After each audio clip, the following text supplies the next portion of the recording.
What's going on, YouTube? We are back for another Indie Comics talk. Got Caroline Comics with me again. Say hello to the people in the chat we got here. Hello, hello. We got a wild professor appearing. What's up? We got Travel and Root Beer. Danny, what's going on? We got Lady Sith in here. So, I know there's another YouTube show that decided to go on at the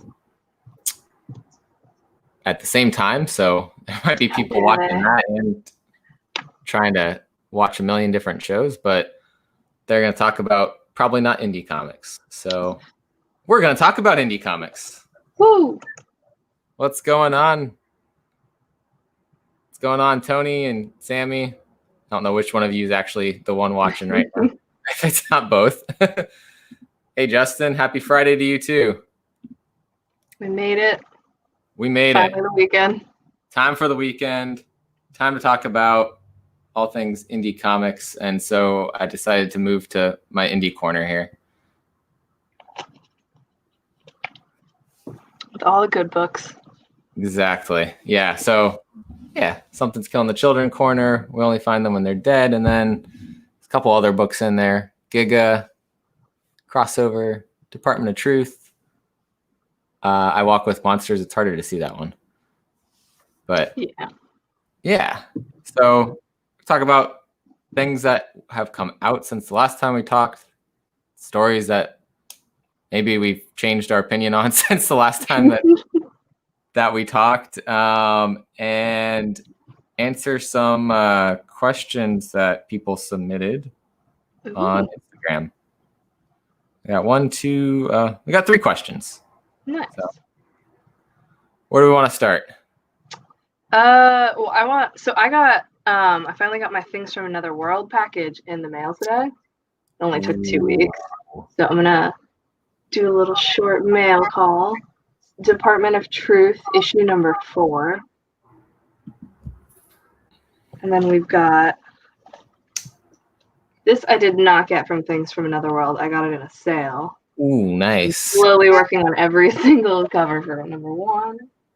And then, of course, the lightsaber variant. Yeah. Let's see if I can get it to... That's the best. Do, do, do, do. I skipped it because I was like, oh, this is silly. But now that I keep seeing it, I'm like, I regret. If it's not a lightsaber, why is she green like the lightsaber? Exactly. Oh, my argument. It's my only argument for that point, but that is my argument for that point. We got another co-host in the house. It's Doyle. What's up? He just wanted to say hi. The cutest. He's jumping around everywhere, so he's probably gonna pop like onto the keyboard at some point. So we'll see what happens. As cats do. Yeah. It's great. Yes. It's already been optioned. We don't know by who yet, but there was a bidding war a couple weeks back, and it has been optioned for something. So we'll see. I don't even know who I'm rooting for to have won that. I don't care as long as it's like done right. Yeah, not like. Please don't be a regular TV network. Exactly. I think it was either Amazon or someone else. Maybe Hulu. Beam Swords. Okay, there we go. Yeah, I mean, if it's like HBO, Amazon, Netflix, any of them probably will do it justice. Mm-hmm. Hulu, that's a toss-up, I feel like. I think they could do a good movie. They don't know how they do a series, but they could do a movie. True. They don't have a good budget like some of the other ones, though. Yeah. Yeah. Telemundo. Oh, please no. What's up, Guy? How's it going? But yeah, so then the other part we will talk about Something's Killing the Children. A little bit more in depth than we have before. And maybe we'll talk about Department of Truth if we have the time and people are hanging out still. Who knows? See what happens. I also had a indie mail call from Canada, and Ooh. I honestly don't remember what the shop was called. I would have to look, but this is a Department of Truth #1. Oh, nice. Which I thought was really cool. We got MLK and JFK, and reflected in an astronaut suit and like the flat Earth kind of thing going on. So it's got like all kinds of like assassination, conspiracy theories, the flat Earth, the moon landing, all in one cover. Yeah, So that was I'm okay with that. Yeah. That's dope. I've not seen that one before. I hadn't either. Someone posted, I think, in that Facebook group, and I was like, bye. So yeah, PBS is definitely the best place for a Department of Truth. For the people. What's up, all fans? And Flash by Night is also here. He's not a fan of the Department of Truth. I know. So I don't remember what like the original premise was supposed to be, but I like where it's going and what they're doing with it. Yeah, I think the premise was that all conspiracy theories were real, and then the Department of Truth existed to make sure people didn't find out like that was the truth or something like that. I mean, that's kind of what they're doing. Kind of, yeah. It's just done in a different manner, and I know he got real upset when he read that first issue. Which I get it. I get it. I hesitated actually after the first issue. I was like, And then I read the second, and I was like, sold. I liked the story. It was the art that made me hesitate, and I was like, this is weird. But I feel like it adds more to like the feel and like the kind of eeriness of each issue now. Right. I think that definitely like the first issue, I was like, but then I was like, no, this exactly fits the style that we should see. Mm-hmm. So I agree. It's the art is like an acid trip. It is. I mean, the FBI did do that to people, so yeah. You know. So I guess we could start with some questions. Okay. We got one from Professor Comics, so we'll start with his question because he's in here. He's here. Why is something killing the children? And why can't they only find them when they're dead? Well, you see, these are some hard-hitting questions. There are some reasons and some things, and that is my answer. I mean, why is it? Well, so, why is something killing the children? You know what? It's because the children believe in the something that can kill them. It's not the belief in the monsters creates the monsters. Exactly. So we do have an answer for that. Yes, there is a reason for that. So as to why can they only find them when they're dead? I don't know. Wait, maybe that's what happens this week in issue 5. Maybe we find out. I think something big is coming in that issue because they were like, here's 50 variants. Yeah, here's a spoiler variant. Yeah, so I think we're going to find out.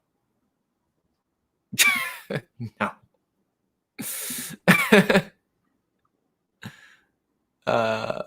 We got some favorite conspiracy theories here. Personally, I love the lizard people. It's forever my favorite conspiracy theory. I love that there's genuine belief that the queen is a lizard. It's amazing. I had not heard that this was a conspiracy theory before, but I like it. I definitely like this, vampire conspiracy. Of course. You need the blood of young people. Just don't mind me. I'm trying to capture a hat. Why am I not wearing a hat? Because I don't have an indie hat. Yeah, I was like, I don't have it. This is the most indie thing I had. There you go. So there's my indie wear for today. Which I've made it to, I want to say chapter 35 of 54. Nice. I got through the 4th trade. I'm on the 5th now. Nice. So that's Getting through it. pretty close. Hmm? Yeah.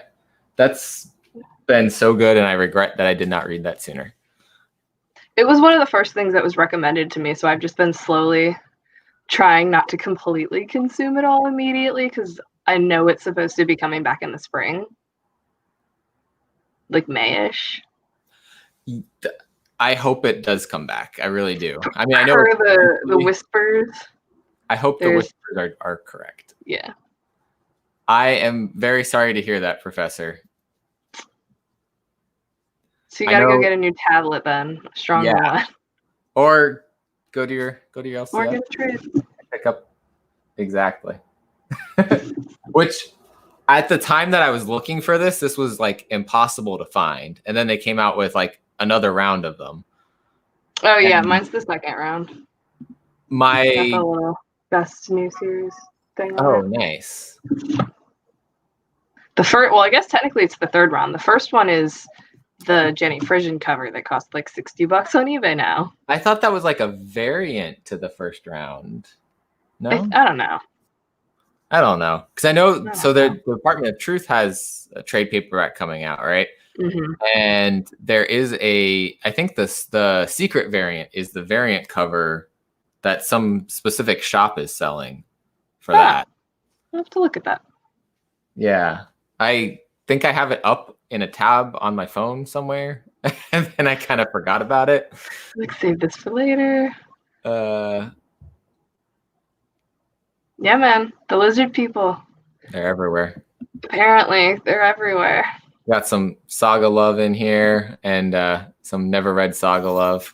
I'm hoping by the time I finish, it's like right as the new series starts, so I can just get right into it and not have like, because I know people have been waiting like at least a year, if not more, for that to come back. Yeah, I think 2 of the people in my shop, they're like so ready for it to come back and just like needs to happen, and it's just not working. It's a good series. It's just a good series. Yeah. Oh, so I'm forgetting what I'm doing here. Second question we got. What titles do you recommend to get into indie comics? Saga. Speaking of. It's a pretty good one.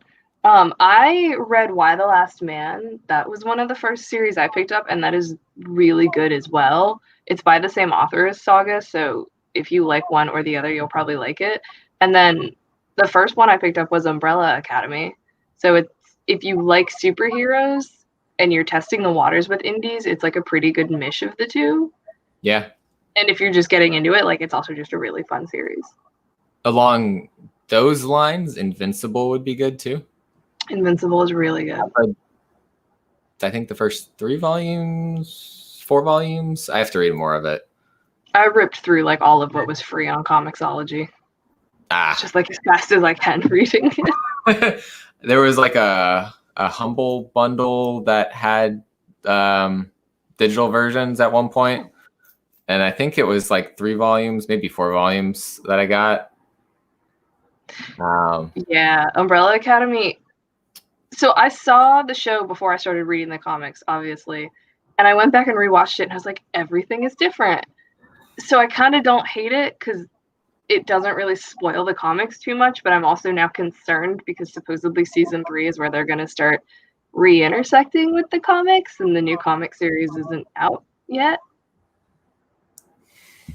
Yeah. There's a lot of different like stories after the first volume, right? With yeah, they did part of the first volume in season 1, and then they messed around with pretty much most of Dallas for season 2, which is what just happened. And the last scene of season 2 was the last images of book through arc 3, volume 3, whatever they're calling it. Okay. So they ended where the comics ended, and there's a ton of stuff they could do in between, but it's also like, we don't know anything about the Sparrow Academy in the comics yet, and I don't want them to spoil that. Gotcha. So that's coming out in the comics soon then. Eventually, Gerard Way is finishing up his You Look Like Death series that's like the Klaus series from that. And when he finishes that off, I think they're going to go back into it. Gotcha. I really hope. Cool. To continue answering that question, Something's Killing the Children obviously is gonna be up there on the list, especially if you're into horror comics or horror movies, shows, whatever. If you want a good sci-fi read, We Only Find Them When They're Dead. Yep. May I just point to everything on my wall? I would say, honestly, if you haven't really read any indie comics, probably Crossover's not the series for you. I mean, I don't know these indie series that are getting... Yeah, I don't know the indie series in but it either. I'm enjoying it, but I feel like if I knew those indie series better, I would be so happy about Crossover right now. If you want one to pick up that's actively coming out that's really good, I would say Homesick Pilots is probably a really good jumping off point. It's not too weird or crazy, but it's a good indie, just like middle of the pack. Like, this is exactly what you would expect if you picked up an indie and went, Yeah. And it's really good. I always describe that one as Monster House but punk. Yeah, that's really good. That's so if you age them up a little bit, and yeah. If you've seen the movie Monster House and you enjoyed that, which was it was an animated movie like 15 years ago. Is it that old? It's mid 2000s, I think. I might be wrong, but I feel like it was mid 2000s. But yeah, if you like that and you like punk, or even if you don't like punk, I still think it would be a good one.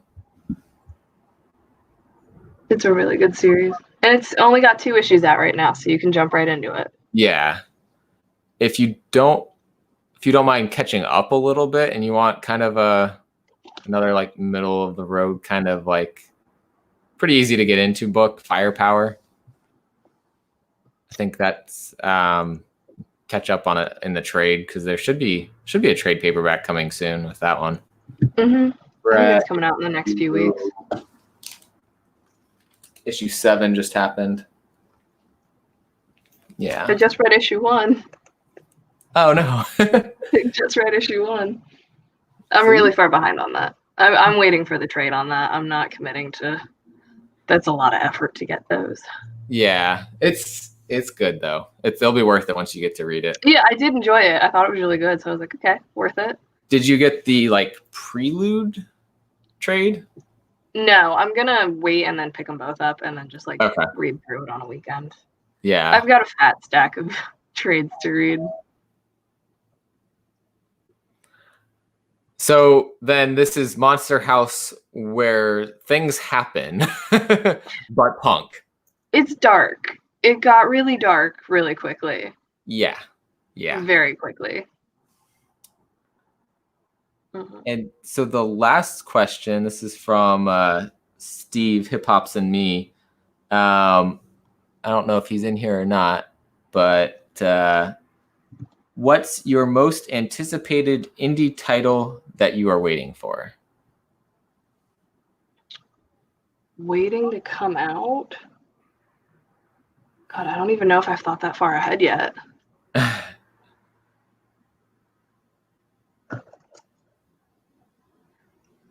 The second arc of We Only Find Them, whenever they decide to do that. If they decide to do that, I think they will. Wait, so is it pausing after? I have a feeling that they're going to take a break for at least a couple. It's the thing that indies tend to do is like they'll come out with a good couple series and then they take like 2 to 3 months off and then they jump into another arc of the series and then they take 2 to 3 months off.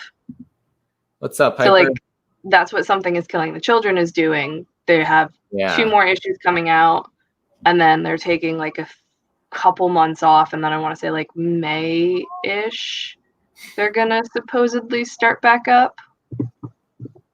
Yeah, I've heard May. And Tynion's got a lot going on, so. Also in May, Wind. Yes. Comes back. So that's one that I'm looking forward to a lot. Yeah. Love that series. I love the volume 1 of that. So So good. It's gonna be good. This one looks like it'll be interesting. And Wind is supposedly optioned by Nickelodeon. So we'll see what happens with that. It is younger. It's kind of in the Last Witch-esque type, but it's still really, really good. Yeah. I think this will be interesting. Keanu Reeves comic, essentially. Yeah, you gotta support Keanu. It doesn't matter. It's Keanu. Yeah. And then the writer, I think, that did it with him is Matt Kint, who wrote Folklords. There was this what was the book that came out this week? My store, I swear, posted about it. No, I don't know. Somewhere. It was something with like a C or an S. I'm blanking right now.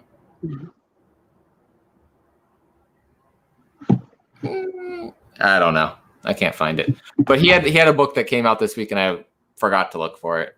So I was trying to read more of his stuff. I think something I have picked up recently was his. Yeah, this one, Ether. I don't know exactly, but this is like the whole story collected into a thing. My store they sell some sets, so I'm like, well, this is perfect time to pick up like a whole indie series that's like a short one and read it all. I don't know that I've read anything by him, but I'm gonna have to look him up. Yeah, he's done some good stuff. I've heard he does have some people that are like James Tynion has like a loyal fan base now, and Donny Cates has a loyal fan base now. Like he has a smaller loyal fan base, but he has people that are like, yes, absolutely. I know Phil, Comics Talk Weekly. I haven't seen him in here, but he's very much a fan of Matt Kint. So I think this will be good. Interesting.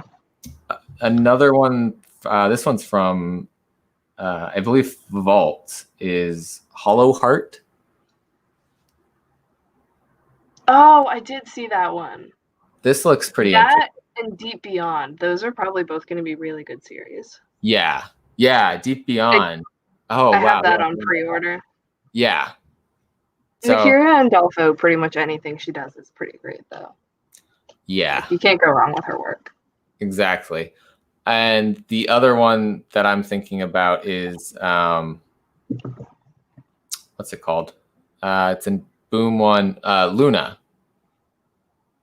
Oh, yeah. The one about the weird hippie colony.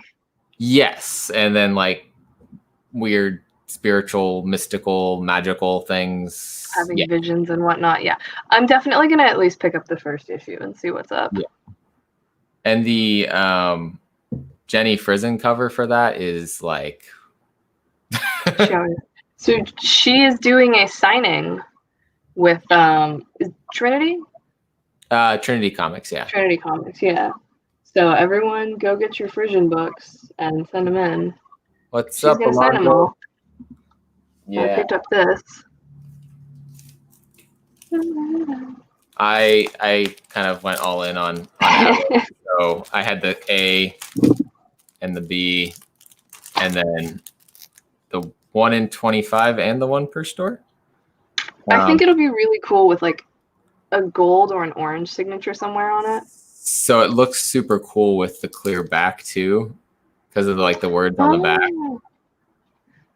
I didn't even notice that. So cool. So I put both of them in the clear backing boards just because of the back cover. I have to get some of those. Everyone that I've seen that has gotten them has liked them. Yeah. So clearly they're a good product. Who was it that did the video where he was like, was it something City Comics? City Limits. Yeah. With the hammer. Yeah, and he ran it over and like threw it, and the comic was fine. It's like, what? That's amazing. I thought about doing it, but I didn't want to damage my comics. You couldn't bring yourself to do it. Yeah. Let's see who else. We got some more people that joined. What's going on, Remy? It's another Jeremy in the YouTube world. Oh, it just scrolled too far. Yeah, I haven't seen the show, but you've been reading this, right? I actually just read the second issue. I am not caught up on the show, but I love the show. It is pure sci-fi goodness. It is so good. Yeah, it's great. I can't hype that show up enough. It's added to my. It's based off of actual books too, but apparently it's like, Game of Thrones is based off books, but it actually is based off the books. Interesting. Yeah. So yeah. And this is what, between season 4 and 5 that this comic takes place, or something? Yeah, it's between season 4 and 5. Season 5 just is coming out, and then season 6 is going to be the last season, and they kind of got to plan that. So that's awesome. We'll see. I'm only like 4 episodes into season 5. That is not the right Luna. All right. I think I'm almost caught up. Yeah. Comics and Pops joined us, and Alexander is very against Doomsday Clock. I've seen many comments. Why are you so against Doomsday Clock? Is it just bad? I don't know. Are you just trying to convince us that so that yours are worth more? Is that what's happening here? Burn all the books so you have the only copies. I got it. I see how it's working. I see. So speaking of things that people didn't like, did you pick up this one? I didn't pick it up. I haven't really heard enough about it, and I don't know. I wasn't sold on it. I was like, this cover is really cool. I flipped through it. The art looked really cool. And the story seemed a little disjointed. And the thing that really made me mad about this, and this is not the it's not the writer, it's not the artist's fault, but this is probably gonna be hard to see. Let me see if I can highlight that real quick. The art on some of the pages is like pixelated. Weird. Like they got a bad file size or something and they tried to make it bigger and it didn't work. But the word bubbles are not. So like, is it someone does the lettering separately usually? I was just like, come on, Aftershock. I expect better. Did you pick up multiple and go through it, or was that the only one that you picked up? So actually my shop had like posted on Instagram like, oh, buy this, and I was like, I didn't like it, and I was talking to them, and they saw that too. So it wasn't just my copy, but I was like, could it just be my copy and like somehow the word bubbles worked, but then I was like, no, that can't happen, right? I don't know. It had a little bit of the horror elements that I was looking for, but then it was like this like social media star kid that was like the most famous kid, and like that part was so disjointed from the horror stuff that's and I feel like I don't know, horror seems to be like the thing to do right now, and not everyone's doing it well. No. You gotta mix things up in there. You gotta commit. You gotta do what We Live is doing, and you gotta slowly go dark. Yeah, just get more and more and more dark every issue. Yeah, please don't burn comics. Take them to places. Donate them if you are really that against them. Donate them to a children's hospital. Yes. What's going on? Welcome in.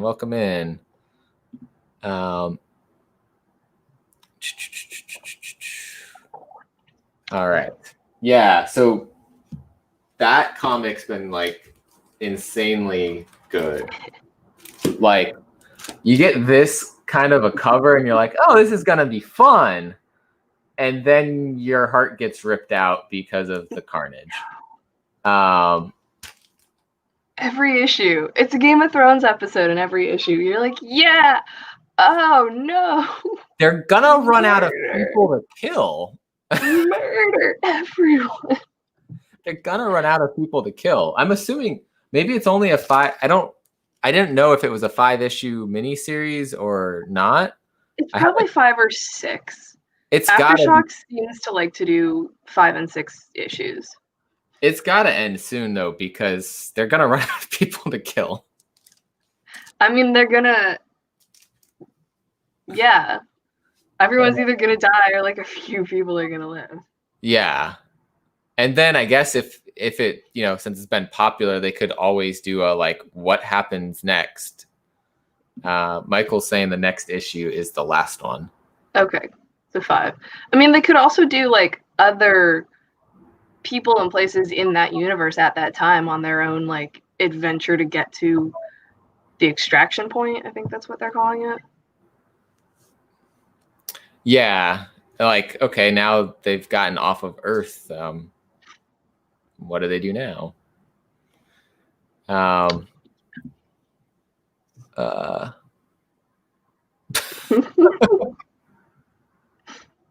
Hey, I actually enjoyed the Nick Spencer Spider-Man run. Especially the last like 10 issues. They've been amazing. The first 45, not the best, but they were good in other ways. I feel like there's no character loyalty. This is the best stories, though. Really is. I miss that. Like, you kind of assume there's 2 characters that aren't gonna get killed. Kind of. Well, but you know what they say when you assume. I mean, in the last issue, I'm assuming everyone dies. Everyone dies. Oh my God! No, the kid has to get out of. Oh, the younger kids has to get out of there. He took a George R. Martin, just red penned it all. All right. How do I? I'm putting this guy in timeout. I'm tired of seeing comments about burning and throwing out Doomsday Clock. Sorry, Alex, you're in timeout right now. No. So this has been interesting. I haven't made it all the way through. I don't know what that is. I've seen it a couple of times, but I'm not really sure. This is a quarterly magazine that James Tynion is publishing. Yeah. And it's got all kinds of horror stories in it. Are they like multiple single stories? Yeah, they're like mini stories. Okay. So we've got some stuff by him. The second one, I don't know who Marguerite Bennett is. Cat was falling and just clawed my leg to hold on. But that second story is the artist is Werther Dell'Edera. Oh. Dell'Edera, I never can say his name. Yeah, right. I'm not trying that. Michael Dialinus is an artist in one of the stories. I know that name. Wind. Okay, I was like, I definitely know that name. What's up, Brenos Comics?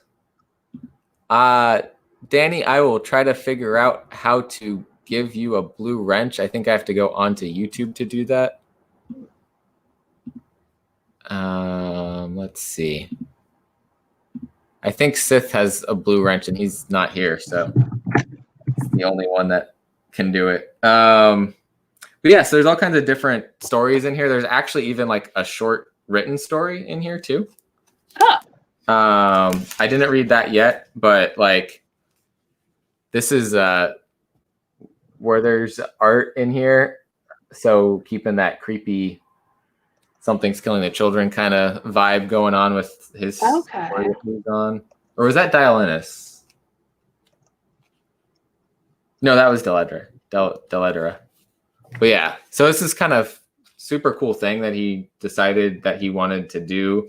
There's a little bit of a story about why he ended up doing it. And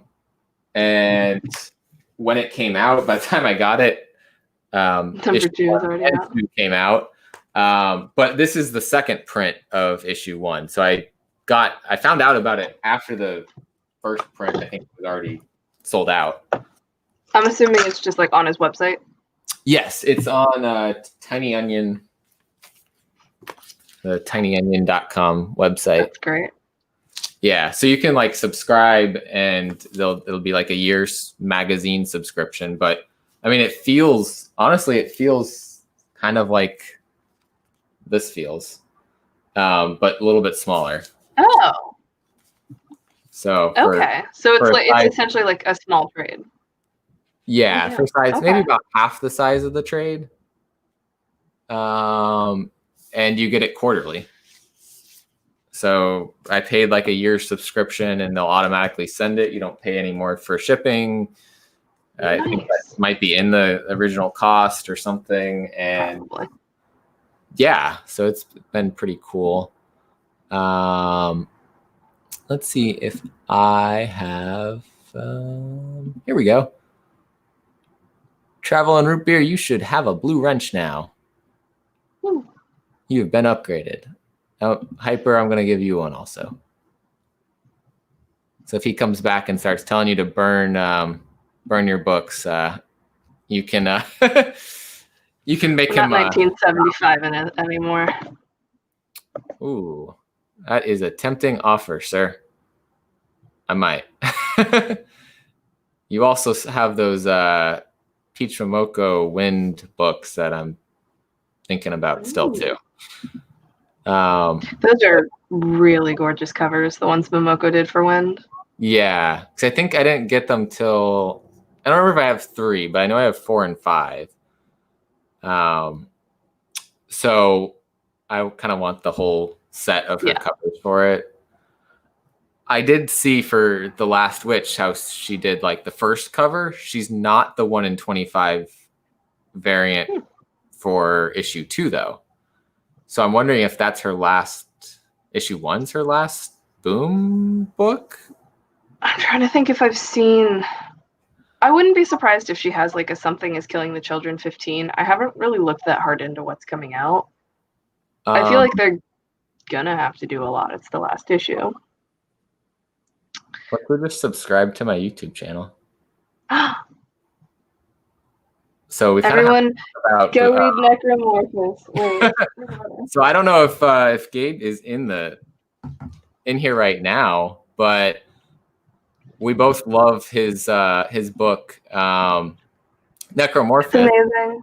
It's so good. It's been optioned. It's being made into something. Everyone go read it. I'm very excited for really issue 4 to come out. Have it on pre-order. Yeah, I added it to my pull list after I got like all the first 3 issues to catch up. I was like, and add. It's really good. And he just announced another series that he's working on. Oh god, I don't remember what it's called now, but it looks so cool. And supposedly there's going to be a crossover into the world of Necromorphos with it. Okay, now I have to go to his Instagram real quick and see. What if everyone go read that? Of your childhood was something more than your imagination? Okay, I'm sold. Savants of sound. So sounds, like a sound, has a personification. So like the sound of a doorbell ringing has a personification. And this is about them. One in particular. Awesome. So okay. Weird concept. I'm fully behind it. I remember him posting about the title before. Mm-hmm. But then I was like, okay, well, it's probably about like music or something. And the art looks, if you like swipe through, it's like a preview of the first issue, and the art is just so cool. Try to get a good angle. Yeah. I'm sold. That's going on my list. It's great. He's great. Everyone go read it. Yeah. Go read So add Savants of Sound to your pool list. Add Necromorphous to your pool list. It's also getting a trade. Yes. Yeah, that should be. Isn't that coming out pretty soon after issue I 4? think it's the same time as issue 4, if not like a week or two later. I know the way they announced it, it seemed like it was coming out at the same time. But I already have all the issues ordered, so. Yeah. So back. Sorry, I derailed us from Peach, but I agree. Comic-Con. I think that might be that her contract then with Boom, like the number of covers that she had, may have just ended there. Which then means I don't have to try to go and collect all of her covers for The Last Witch. Yeah. Which makes my life a little bit easier. And I'm not going to be spending as much money on all of her covers because I don't read a lot of Marvel. Yeah. Yay, question mark. Sounds like a Pixar project, to the Savants of Sound and personifying sound. Kind of. I would watch Pixar's interpretation of that. I feel like there's going to be something more sinister to the personification of sound in this case, though. I don't know. Well, they only exist as long as the sound exists. Well, that's so like dark. if it's they don't like die. It's just like they disappear from that moment, and then like if that like sound is somewhere else, then like they appear in that moment, and they can like travel across the universe through the sounds where they're appearing and like happening and stuff like that. Okay. I was like, oh my god. Read the preview. It makes a lot more sense. I was like, wait, hold on. The sounds die? Oh my god. No, they don't die. They just, the sound ends and the person disappears and goes somewhere else. Okay. They like constantly like here, there, everywhere. Yeah. I am not reading Miskatonic. I have the Free Comic Book Day issue 1 in a pile on my desk. I just haven't read it yet. I mean, I picked up issue 1 and then I kind of never got to it. And then my shop told me that they didn't like it. So I've kind of been dragging my feet on reading it. But it looks really cool. I've heard both good and bad reviews on it, and so I'm like, I'll get to it. Yeah. It's in like the middle of a pile. They're talking about turtles in the chat. The only turtles I've read is The Last Ronin. That is the full extent of my knowledge. I think my brother watched the show when we were kids, but like I never paid much attention to it. So he's very much into Miskatonic, which everyone's gonna like something different. I haven't read it yet though, so I can't say if it's good or not. And now that it's kind of, we've got issue 2's already come out for that. We might be almost to issue 3. At least. I'm not going to try to play catch up. If I find out later that it's the best thing in the world, I'll pick up the trade and read it. Yeah, I'll get a digital copy. Yeah. But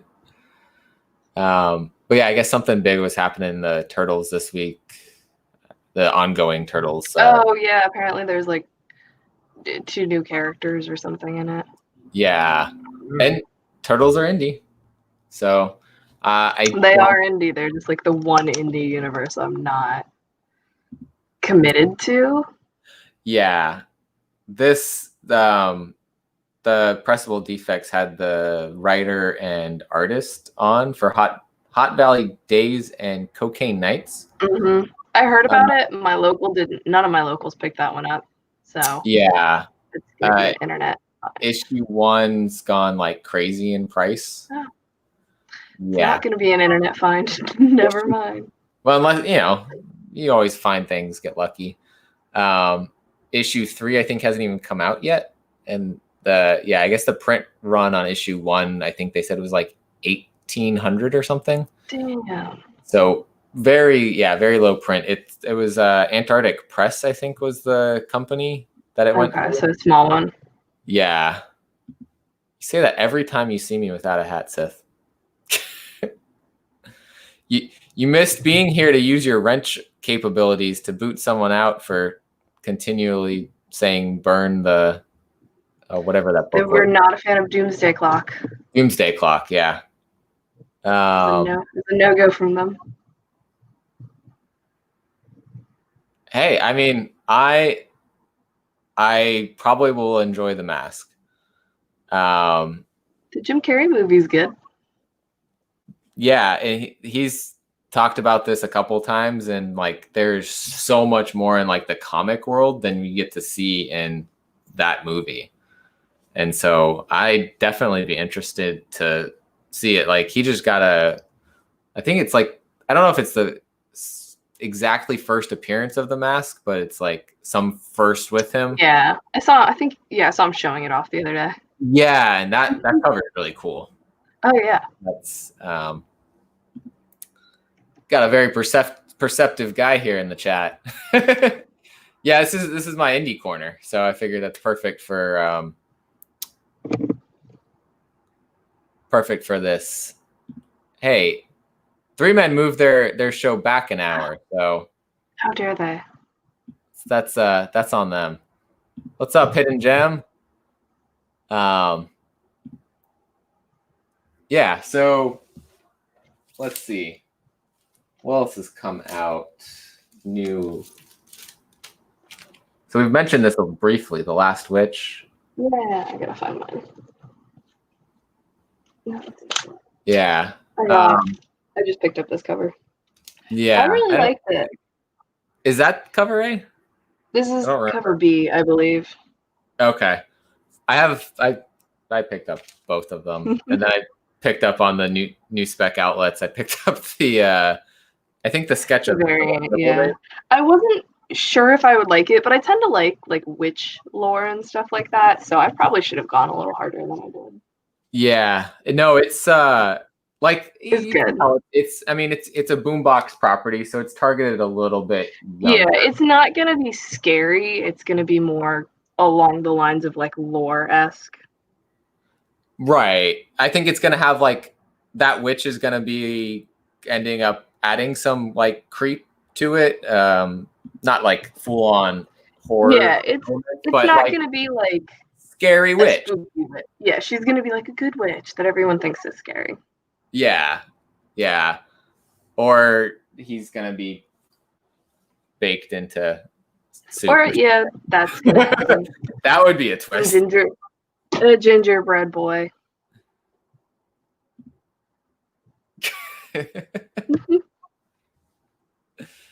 But no, that was a good read that I wasn't sure what I was gonna think of it, but I really enjoyed it.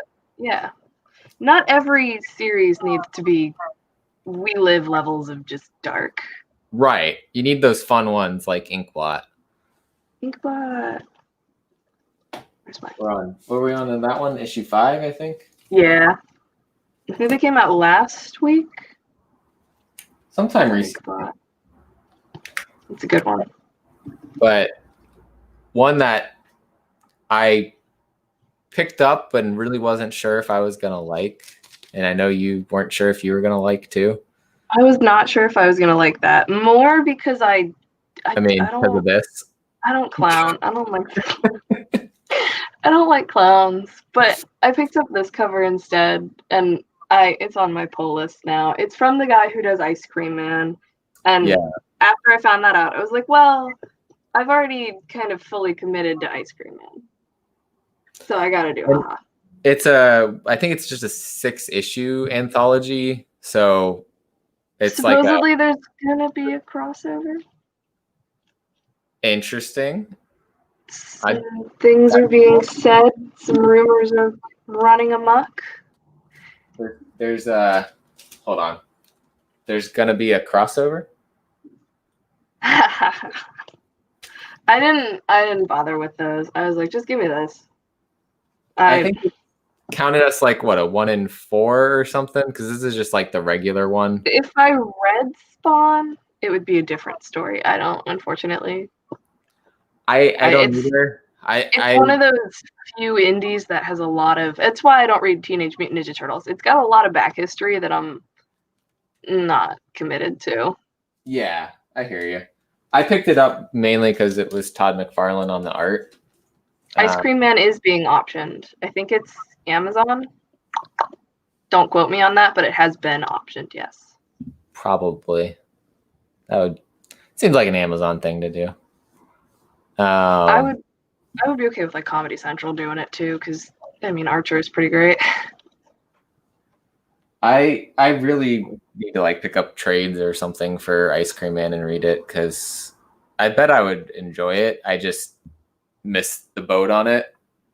I've managed to, it's really easy to get a lot of issues. There's just like a chunk that aren't. Like the 9/11 cover is really hard to get. I'd say like the first 5 are not the cheapest, but like most of them are under $15. Yeah. And you can read them in any order. Like it's the whole point of the anthology series. I just pick them up and read them as I get them. Yeah. I mean, I'm trying not to add it to my pull list, because so I figure I'll go back, I'll get a collection of it or something. Yeah. And be able to like read them at that point. Archer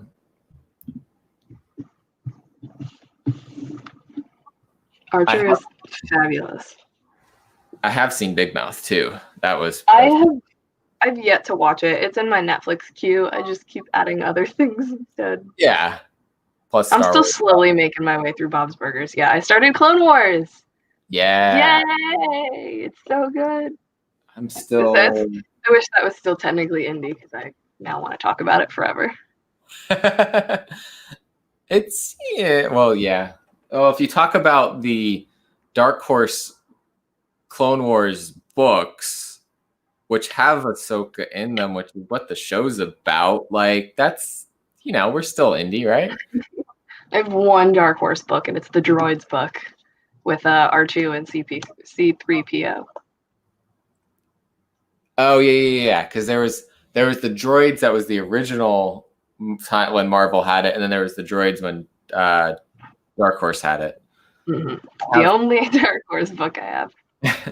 I have a random one that I have no idea when I got, why I got, how I got, but I have one. And then I actually have. I'll get to it eventually. I just want an excuse to show off my Afra. Do it. No, I gotta get up and get her.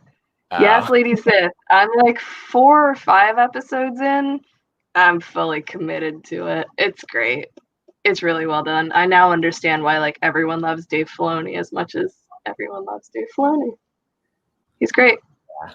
Yeah.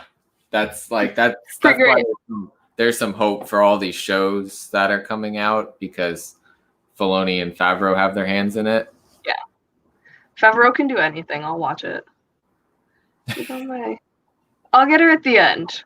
I'll show her off at the end. She's safely tucked away right now. I don't want to like ruin her. So how are you feeling about this one still? You're all in, it looks like. I love it. I have strong feelings that someone's gonna make something out of this. Oh, and also Frisian signing. Wait, that was her?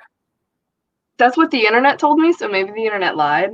And then she also did the issue 4. I have one from her from. I'm gonna double check it now. Maybe the internet. No, you might be right. I didn't look at any of the other covers. Well, and she doesn't sign her covers, so you can never actually tell. Yeah. Because I know she did issue 4, which is the one with his mom with the yellow background holding the suitcase. Yeah, that's I have that one. I was gonna grab it, but that's too much. Try to find it. Hyper saying that Jen Bartel. Is it? Okay, so the internet lied to me then. Internet. I didn't know. I was like, did I miss a Frisian cover? And nope, it is Jen Bartel. You corrected me. I was lied to, but still, it's a Jen. It's a dope cover. Jenny Frisian, Jen Bartel, both are amazing artists. Maybe my brain just auto-corrected. My brain saw Jen and it auto-filled. It filled in the rest. It's like you know who you want it to be. Exactly. We're kind of like I don't know where my Space Bastards went. I think I put it in. Oh, I know. Yeah, I think this is great. I should have picked up the other covers. I did not. I think it's a really, really, really fun story. Space postal workers. There we go. Space I forgot I postal have workers. like all my not image, not boom in a box, and I have my boom and my image in their own boxes. So I probably am missing some other books that I. It was. Yeah. I really hope that it's at least like a good 10 issues because I could read a lot of that. I could leave. Yeah, absolutely. Also, I don't know the guy's name, but like I'm just picturing the voice actor for Cyril Figgis for this guy. Oh, absolutely. Except he also kind of Jerry. more, I know he's older now, but like Jerry, he becomes more of a. Cyril becomes a badass. That's that arc. Yeah, I mean, he becomes more of a badass than, but yeah, I guess he kind of does too. I don't know, maybe like him 5 years ago. That's the voice that I hear when I read that series, though. This was so cool. I need a black light now so I can properly enjoy this cover. Yeah. Which I found out it's Dan Panosian did the art on this cover, and he's the writer for An Unkindness of Ravens. Okay. I have issue 1. I told myself I was going to read it today, and then I did not read it today. That's all right. I'm on the fence with that. There's only one more issue, so it's kind of like, obviously I'm sticking it out to the end, but it's just kind of middle of the road. So much more they could have done with it. And now we're hitting the last issue, and are they going to do it all in the last issue? Like, probably. Here's all of your plot. Space Bastards is just out. It's the first issue, so we are months and months away from last week or 2 weeks ago. I think it was last week. It not was this Wednesday, but the Wednesday before. Yes, because I grabbed it. The reason I grabbed it was because Guy Forge, who was in here earlier, I don't know if he's still in here or not, but he talked about it. Yeah, I think I saw a post from him hyping it up too, and I was like, oh yeah, that's right. Yeah.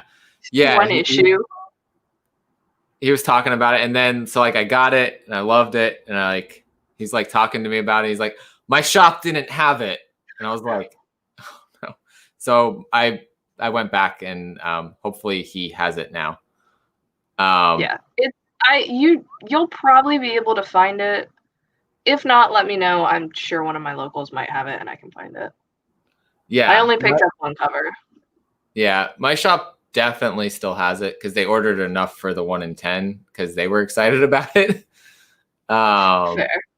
So if your LCS doesn't have it, we can find it.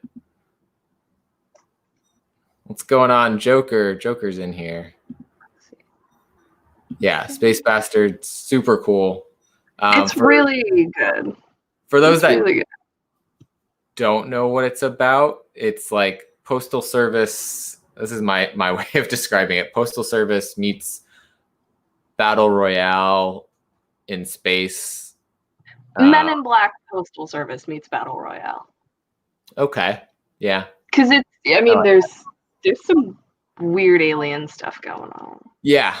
It's like an intergalactic postal service where you get paid more the more times the package exchanges hands. So if lots of people get killed to deliver the package, the deliverer is more money you get. Yeah. They don't have to die. They could, lose their hand or something. Or you steal it from them or whatever. But usually they're dying, I feel like. Mass atrocities are committed. Jingle all the way. Kind of. Yeah. I would not dispute that. But then is Schwarzenegger's character the what's the guy call himself? The unicorn guy. The Manicorn? Manicorn. The Manicorn? Yeah. Is he Everyone's Schwarzenegger favorite Manicorn? or Schwarzenegger the other? I think he calls himself Manny, like Manny Corn. Manny Corns, yeah. Manny Corns. Yeah, that's what it is. Yeah. So now that I found that box, now I'm looking at other things that have come out. Did you check I picked up issue 1. I wasn't a big fan of it, and I read issue 2, and I was like, I like this more. So I'm giving it till issue 3, and then if I don't like it enough, I'm not going to keep picking it up. Issue 1 was one of those that it's weird. It's straight up weird. This is the second or this happened first, but that other Aftershock one, I read issue 1 and I didn't even want to give it issue 2. It's weird. It's straight weird. So I'm like, we'll see. If the trajectory does not keep going up on that, I don't think I will keep with it. Yeah, and I think it was Alonzo that really loves this. Here it is. It's in my box. We'll get there. So it hasn't been read. But this one. Yeah. This was from Aftershock. Yeah. Is it? Yeah. Yep. This one I like. It's really good. Yeah. I like a post-apocalyptic stories. That's like my favorite genre of indie. I think they're great. The world is doomed. So, I think it'll be interesting. I don't know how many issues it's going to be, but I'm assuming at least 5. Yeah. I really enjoyed it having been in Scouts and kind of see that they're actually using stuff from Scouts. Yeah. And I also didn't expect the ending, but I liked the ending, and I was like, okay. Yeah. I added it after I read it. I was like, absolutely. But I hadn't even. It wasn't on my radar before New Comic Book Day, and I saw it and was like, I saw maybe like 1 or 2 posts, and it's because I follow all of the indie publishers on Instagram. So I saw them posting that it was coming out, and I was like, oh, I'll look through it. Picked it up. I liked it. Yeah. There's my Yeah. Everyone go buy it. Everyone go buy it. It's so good. Do it. So I actually organized this box in publisher name order. I don't know why I spent the time to do that, but I did. Are you reading Engine Ward? I have not read that. That looks fun. It's so all of the celestial, so your horoscope, whatever it is, they all are living creatures. They haven't necessarily enslaved the human race, but we're kind of their bitches. And they're just doing what they want to do, using up all the world's resources, and this group of people is trying to save the world, and now they're like, hey, no. It's my really, really, really bad summation of what's going on in that series. I picked it up because I like the concept of all the horoscopes having physical embodiments, and I was like, hey, this is actually a pretty good story. That is a pretty good concept. It's not amazing. It's not, it's no Space Bastards, but it's pretty fun. Nice. And the covers are wraparound, so front, and then you can't see the back, obviously, but it looks like that. So all of them do that? Mm-hmm. All the cover A's are full wraparound covers of the character. So you get. Oh wow. And that is Leo. That's pretty cool. So okay. So is it going to be a 12-issue series then? I'm assuming at least, and then maybe they'll do wraparounds of the other rear, maybe 15 with the other 3 major characters getting their own human beings. I gotcha. Okay. Yeah, I was I'll do 12. They'll put 1 on each cover, and then boom, they're done. There you go. Just stop at a random number. That's fine. Perfect. I used to get 2 6-issue series. Yeah. Yeah. I haven't figured out Vault's pattern yet. That was Vault, right? Yeah, I don't know if Vault has a pattern yet. It's like Aftershock's very much like short 5-6 issues. Boom, it depends. Another good one by Vault. Yeah, another one that I haven't been reading, but I've heard really good things. It's good. I am enjoying it. It's basically like you work a job in purgatory to try and work your way towards heaven to pay off your debt. Okay. Interesting. Supposedly we meet God next issue. It's this is number 4, so I would expect at least a 5 to 10 issue run the way they're setting it up. Yeah. It would be a lot to get done in one more issue. But it's fun, and the covers are really cool, and then they have red covers that are like demon versions of all of the characters. Yeah. I've seen the red covers and I like, ooh, they're really cool. Looks cool. We have not talked about Autumnal yet. We have not. I have not picked it up. I think I'm just gonna wait for the trade at this point. We're what, 4 issues in now? 3? We are 4 issues in now. Yeah. I think I'm gonna wait for the trade. I wanted to read it and then I slept on it and I waited too long. And I don't want to pay for all the individual issues anymore. I thought I wasn't. That doesn't go there. I found an image book in the middle of my vault books. Yeah, so issue 4. It's definitely gotten to the creepy that I was hoping for. It's spooky leaves, right? The spooky leaves are finally have a spooky personification, and people or the main characters kind of like investigating more of how that came about. You know, I'm gonna wait for the trade. It's good though, yeah. Issue 1 though, like because there was so much hype about it, I think probably after the cutoff happened for ordering. That I like all the covers are really cool for it. I will say. Oh yeah, it's got a gorgeous aesthetic going on. Absolutely. But they like I couldn't find it anywhere, and so I almost was like, you know what, gonna skip it. I went to like another shop a little bit further away just to see what they had because I hadn't been there before, and they had a copy of issue 1 on the shelf, and I was like, hey, it's meant to be. And so I read it and I was like, okay, nope, I'm hooked. All right, this one's happening. Yeah, hip hop's in me. How are all those books mounted to your wall?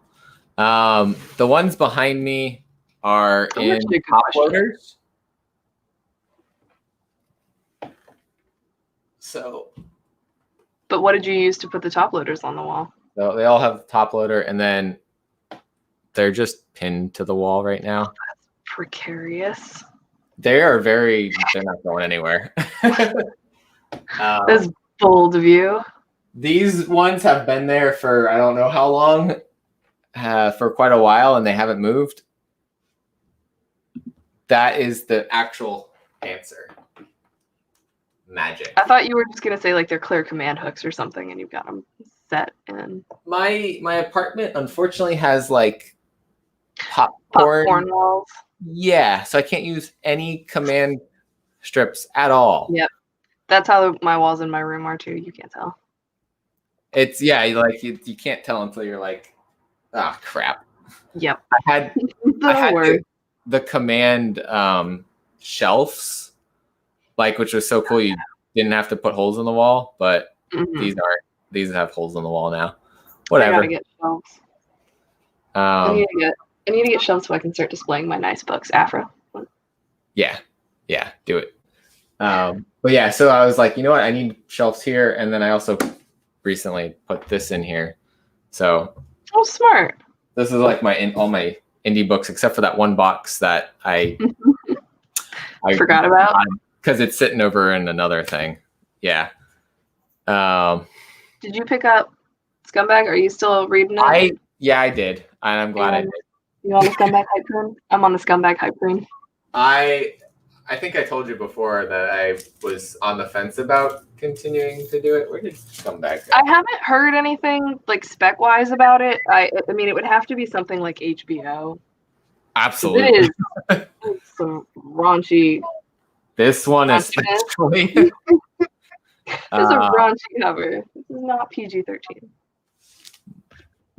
But I haven't heard anything one way or the other. I don't care. It's a great series. I was like, I would. Doyle's trying to Oh no. hack things. Every now and then I do kind of picture William H. Macy as I'm like reading through. I blame Shameless. I'm like, oh yeah, crazy old drug addict. That's this guy. Yeah. Yep. He's just not a good person, but he's getting better at doing his job. Yeah. His intent is getting clear. Yeah, it's just like, oh yeah, I need more cocaine in order to to do this job. They give it all away. They're like, you're gonna die. No, it's gonna make it better. It's gonna work. It'll be fine. Got this. Yeah. Okay. This was another recent one I picked up because I was I like, passed on that. Cool. Like, okay, girl in raincoat and holding machete or sword and drinking a juice box. Yeah, it's probably a murder kid. It's more like I don't know if she's actually a kid. I think maybe she's like a teenager. It's another like black and white on the inside. Yeah, I flipped through it and it didn't spike my interest. I was like, I'll wait till I hear one way or the other. I'll tell you the panel that I was like, oh, this looks cool. That one. Okay. So this is actually a dream she's having during it. So there's like different style of art there than like here, which this part does look a little bit more boring. I'll admit. But she kind of, I think she kind of seems to be like targeting like abusive people or something in some way. Okay. And killing them. So kind of serial killer, kind of vigilante kind of thing. But yeah, it seemed interesting. I'll stick with it for another one. If it doesn't stay interesting, then it's one I'm not like, like Something's Killing the Children's never leaving my pool list. Yeah, it's going to be on there forever. That one, if I have to drop it, I drop it. So Lady Sith wanted to know if there's an indie that we really want to see done. I would like to see Black made. I just picked it up. It would be very appropriately timed and everything like that. I haven't heard anything whispers or whatnot. I just think it's a really cool concept for a story. There is some speculation on it being optioned actually. I know it like prices on it went up at one point. I think there's like a Trump cover too. Trump is Donkey Kong throwing things. Gotcha. But I think though it like the issue 1 had spiked at some point. So that covers what, issue 4, I think? Because I've looked at it. I haven't read the series, but I've looked at it. One. What's up, man? Glad you're able to make it.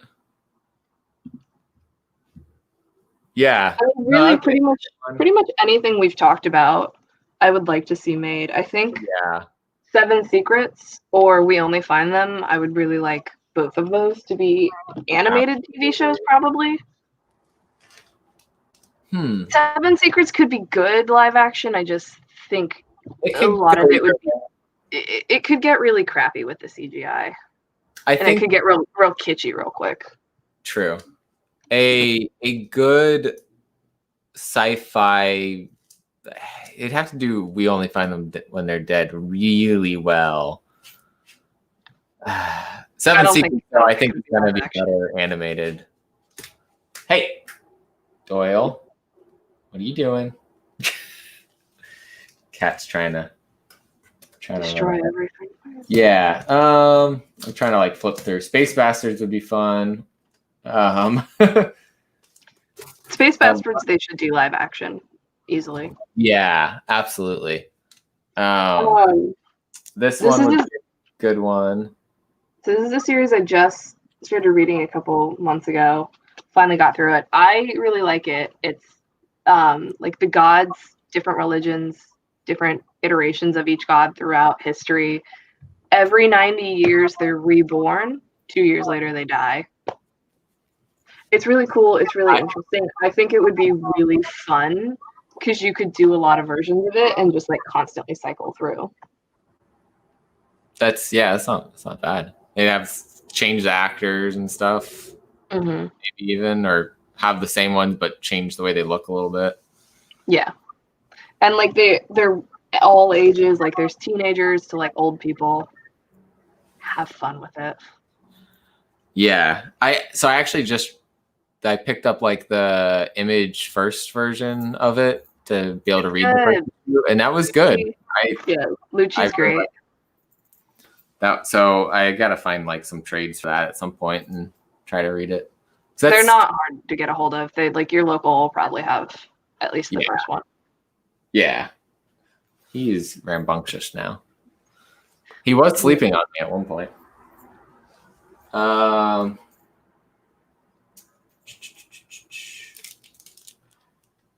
So Origins.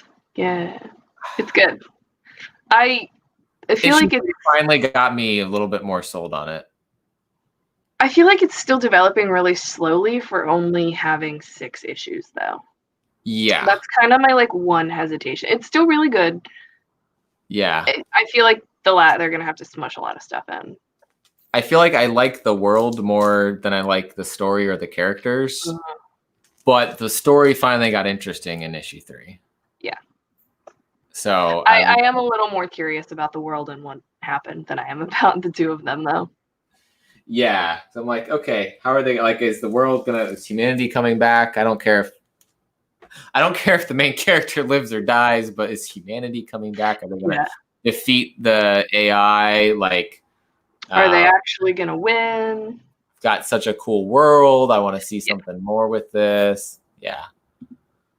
I would like more preface too. Yeah, more of how did we get here? Like we get here's a little taste and it's a lot of like juxtaposition with like a couple of panels of what happened, a couple of panels of what's happening, a couple of panels of what happened, a couple of panels of what's happening, and it can get a little tricky. Yeah, it's not a bad series, but it's definitely not up there with the others that I've read. He's the last human, but he was dead at some point. He's like a 3D printed replication of a human. Yeah, who did exist, but he is 100% human. Oh, you can hear him. Versus like a robot lady. Yeah, she's AI or she's an AI. She's sentient, supposedly. Yeah, so it's like I don't know if that's like how they're gonna like the same way he came back. If there's a way to bring others back, and then I can't even capture the cat. He just was like I don't know. It doesn't feel very Westworld to me. Renos is saying I don't know if you're saying or asking. It doesn't feel very Westworld to me. I think he's I've only seen season 1 of Westworld though, so yeah, I haven't seen Westworld at all, but that's one I've heard I should watch. It is good. It is very sci-fi. I fully intend to keep watching it, and then I went and decided to start watching Star Wars, and that happened. Yeah, it happens. Yeah, I don't think it's not even remotely. Personally, for me, only having seen season 1, I don't think it's anything like Westworld, except for the fact that like it's a robot wearing human skin. That's what she is. He's saying you can stop at season 1. Yeah, I was like, I don't know. I wanted it to be better because all the actors are real great. But can't win them all, HBO. Yeah. Gotta have some hits and misses, right? Yeah. If everything's good, then nothing's good. They had their chance. They blew it. Stillwater, I've had recommended to me a lot. I feel really bad about the fact that I'm not reading it due to the amount of people that have told me I should read it. There's a trade coming out. It's 5 issues. There's a trade coming out. And this is issue 5 right here. So interesting. So I haven't gone back to look at the other covers to see if they did this, but when they advertised for issue 6, I noticed something, and now I'm curious if it happens on all the issues. That clearly is a 6 there, right? Oh. Even though we've got the number also, normal spot. And so I was like, okay, what about 5? It's a little bit more subtle, but the blood up into like the gavel is a 5. So now I have to go back and look at the others and see if that happens on the others. But that's super cool that they just kind of threw the numbers into the design of the cover. Just a little sneaky. A little fun Easter egg, right? I dig it. I've had it recommended to me a lot, and I keep saying I'm going to read it. I have committed myself to reading it. I've probably recommended it a few times too. I'm going to get the trade when the trade comes out. I was just like, it's another series I need to read. Clone Wars tops Westworld. Yes, Clone Wars is, like I said, I'm only like 5 issues. Well, 5 episodes in, and I am fully committed to it. Ahsoka is fabulous. I want it all. I'm still somewhere in season 5 with that. So I'm hoping by the time I finish, but I know I'm gonna finish way faster than I wanted to. I was like, the Bad Batch might be done. Nope. I'll be done. You'll be done next week. It'll be done like 2 weeks. Yeah. I mean, it's real TV. I have Disney Plus.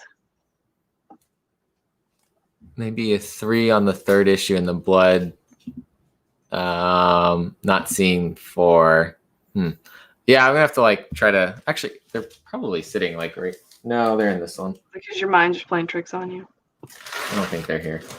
I don't know. Those 2 were pretty clear there. So maybe they just decided to start it there. I don't know. This is a series that I don't think a lot of people are reading. I know someone. Heist. Specifically, yeah, Heist or How to Steal a Planet. They're stealing a planet. They are overthrowing people, and they are stealing a planet. I am enjoying it. I'm only 4 issues through. I can't find 4 anywhere, so I had to read it digitally. I don't see a lot of people talking about it. So that one's already finished. Oh, what? Snips? Freaky Low? Calls her Snip? Snips. And welcome in. Good to see you. Well, if we're still going when you come back, we'll catch you on the other side. If not, catch the rewind. Yeah, I haven't heard of, or I feel like maybe someone's mentioned Heist before, but I've never looked into it. It's good. It's not amazing. It's not bad. It's pretty middle of the pack good. He's in Canada, so they've got a curfew right now. Trudeau mad at you. This one's been like surprisingly good. I've not been. I don't know what that's about. I've not been picking it up. It's like this guy that was like essentially I feel like he's an assassin or something, where he's got these abilities, which I don't know if it's like he's born with them. I think it's somehow like drug induced or something. But he has like this empathic ability where he can like know things about people and know what they're feeling about things. And he uses that to make them kill themselves sometimes. But like, it's like bad people, and he's running from the, that group that he was essentially he would be hired to go kill people. Okay. And they've got someone else who can kind of manipulate his nightmares and who's chasing him down to try to eliminate him so he doesn't like get away from them, essentially. So it's kind of like a psychological warfare with lots of action, though. Also, it's been interesting. It's a one of those again, though. Like it's not my must read of the week. Yeah, but it's a good. Like I don't read anything like this. That's more it's like very unique. Like I don't read. Yeah, I have like some fun books. I have some horror books. I have the superhero stuff. But this is something different. Doyle is going wild right now. Do you read Kaiju Score?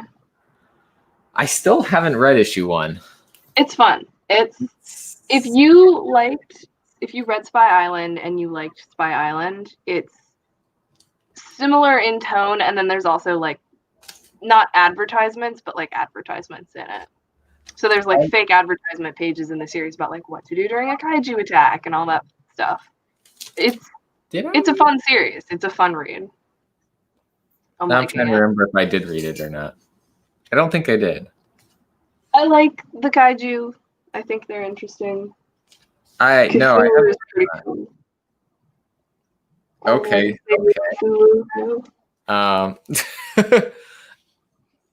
That looks fun. Yeah, it's a good series. It's like I said, it's a fun issue. It's not like crazy in any way, shape, or form. It's like a heist-esque series. The guy is very much like, hey, I didn't think we'd get as far as we got, so yeah, you go. I like it. Oh, we got some more people. It feels very Comic Talks. It feels very similar in just tone. Like it's a fun series. It's definitely not taking itself too seriously in any way, shape, or form. But it's got. As soon as I saw the little like fake advertisements in this, that was the first thing I thought of. That's yeah. I have to read. Next time I have to go on a quick aftershock read. I'll read Miskatonic and read Kaiju Score, and they're sitting next to each other in my box, so that means I gotta get to this.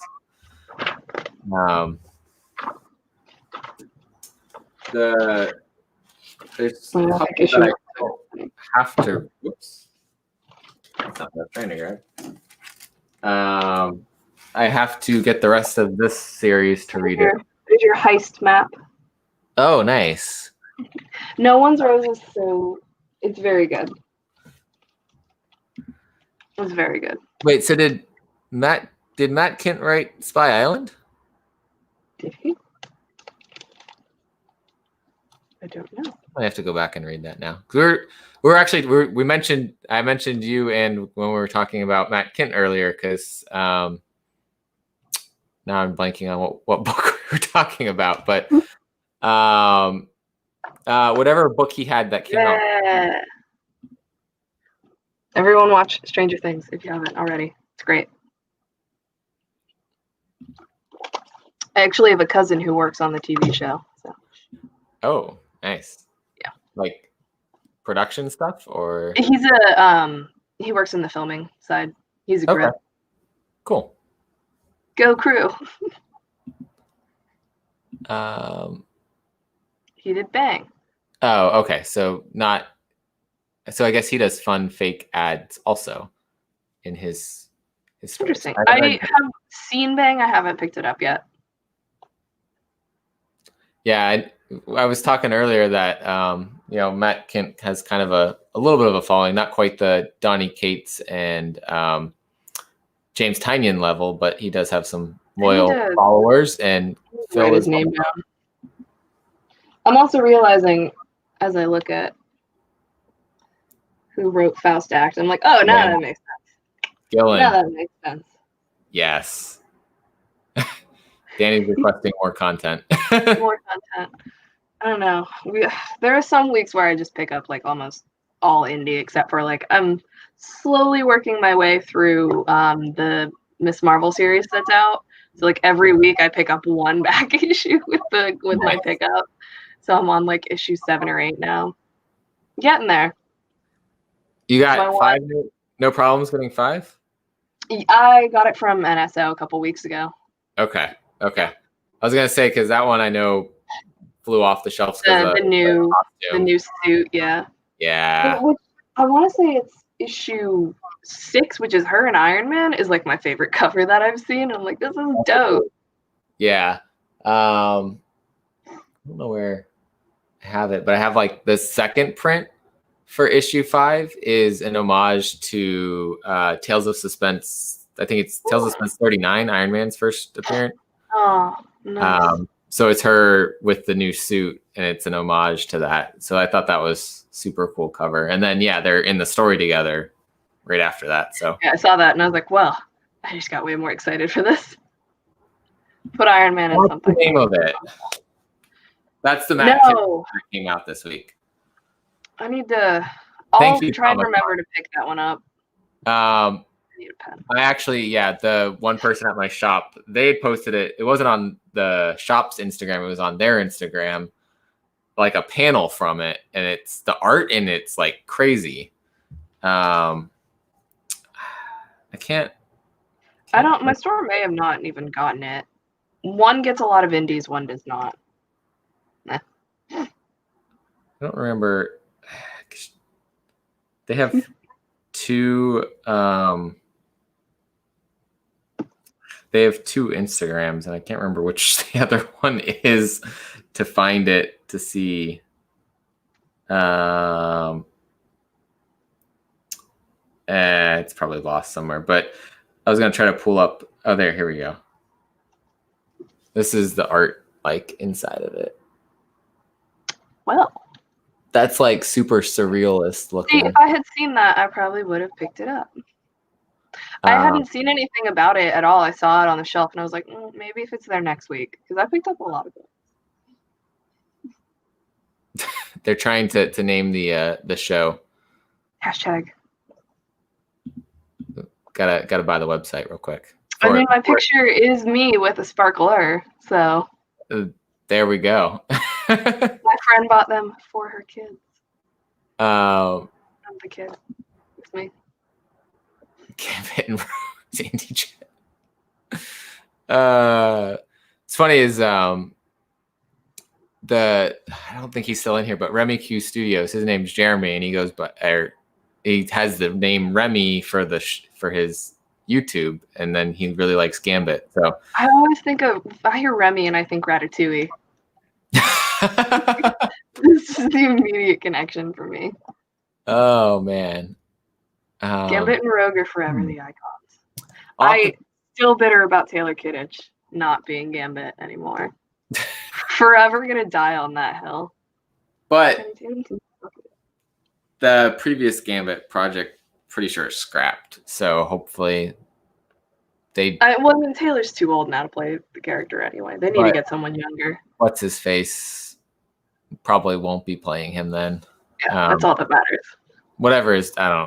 Channing Tatum. That's all that matters. Yeah, that guy. But yeah, I actually, so she posted that, and I was like, oh, I meant to grab that this week, and so they put it in my pull box. Oh, nice. I was like, okay. I was debating going Cat People Indies. Cat People Indies. Oh man, yeah. I mean, actually, it's a little too quiet right now, so I don't. She's sleeping. They sleep a lot. He was running around a lot, so I don't know if he tired himself out and just plopped down, or. Wait, yours is also a kitten. Mine is not. Yeah. She's old. He might be like destroying something, and I'm just waiting for the crash. He just comes back looking real innocent in a little bit, and you're like, "What did you do?" If you guys don't see, aren't on Professor's Instagram, he always posts every Thursday. Used to be just Venom, but he's branched out.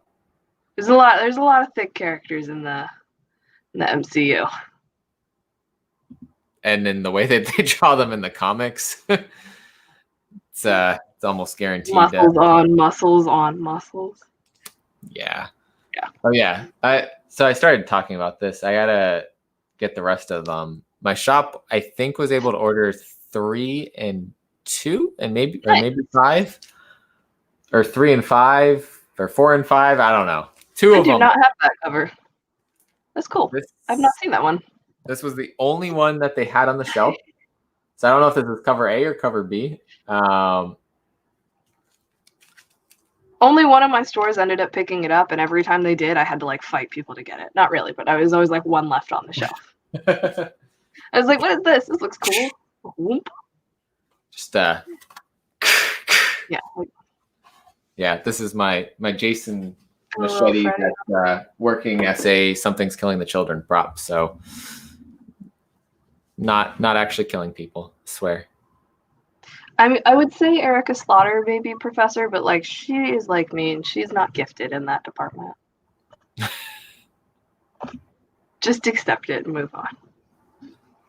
Yeah, they've never drawn her. I was looking. I would say, I mean, she's not really thick, but she does have like, she could, you know, she's doing the white girl thing where you stick your butt out. Does this count? Does scumbag count? It's not thick so much as lots of people. It's a thick pile of people. Oof. Yeah, I don't. Nothing like different kind of thick. It's also got a thick mustache. Not thick. Scout's honor. Yeah. Oh no! Drop it. I caught it. Inner thickness doesn't count. A girl can dream, Professor. What's up, Joey? Oh man.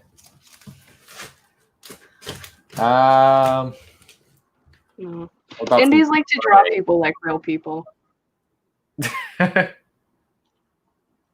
Yeah. When is issue 3? Is that at the end of the month, or did one come out this month already? I don't know. I don't remember. Issue 3 was on FOC, I think, 2 weeks ago.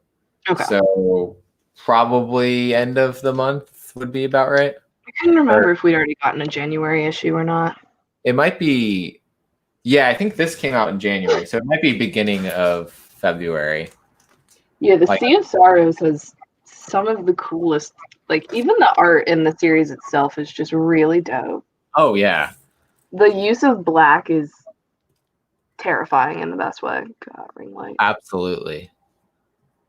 The one, I'll answer your question in a second, Joey. The one cover, so issue 3 has a 1 in 10 cover also. So I've been getting like the 1 in 10s. Issue 1 had a 1 in 25. I didn't go do that. But the cover for issue 3 that's a 1 in 10 is just, it doesn't fit the theme of Sea of Sorrows. Yeah. It's very animated and kind of not like creepy, and I was like, nope, I don't want that. I like the creepy cover that fits the the theme. It's more the aesthetic of the whole series, but they always got to do something weird just because. Yeah, let me see if I can pull it up for the people that maybe. Yeah. It's like it's too animated, like It's too I don't know. time. Yeah, it is kind of adventure timey. So best indie book besides Something's Killing the Children. What would you? I think I know what you're gonna say. Is this? Oh, I was gonna say Necromorphous. Okay. I'll go Department of Truth. Yeah. Department of Truth is pretty good. I'm on the James Tynion boat. I'd probably say I would say unknown. This Department of Truth is really well known. Yeah. This is one that's like flying under the radar. If you're looking for Everyone knows Department of Truth is good. Yeah. Except Everyone knows except all strands. Except all strands. Even But Austrian knows it's good. He just doesn't want to admit it. true. He just doesn't want to read it. I'd say, yeah, best unknown one, probably Necromorphous. Best semi-known, but not like Department of Truth, something's killing the children known. Probably We Only Find Them When You're Dead. Yeah. Or It's really Giga. Giga is also phenomenal. Yeah. And it's definitely a fun series that has a lot of like world to explore in it. So like I can see them taking this for at least a couple 5-issue arcs. And this is such a beautiful cover. Yeah, I did not get that cover. Vault was like, hey guys, we're gonna release 100 copies of this. Here's none of this. It's amazing. Here is this partial foil, beautiful, awesome. Yeah, I was like, damn it, Vault, why would you do this to me? So they suckered me in. Yeah, it's a great cover. I was just like, I'm not paying for that. Yeah, I should have spent that money on Something's Killing the Children. We Live is really good. It's in my top. It's not my favorite because I'm, like I said, I'm fully committed to Necromorphous.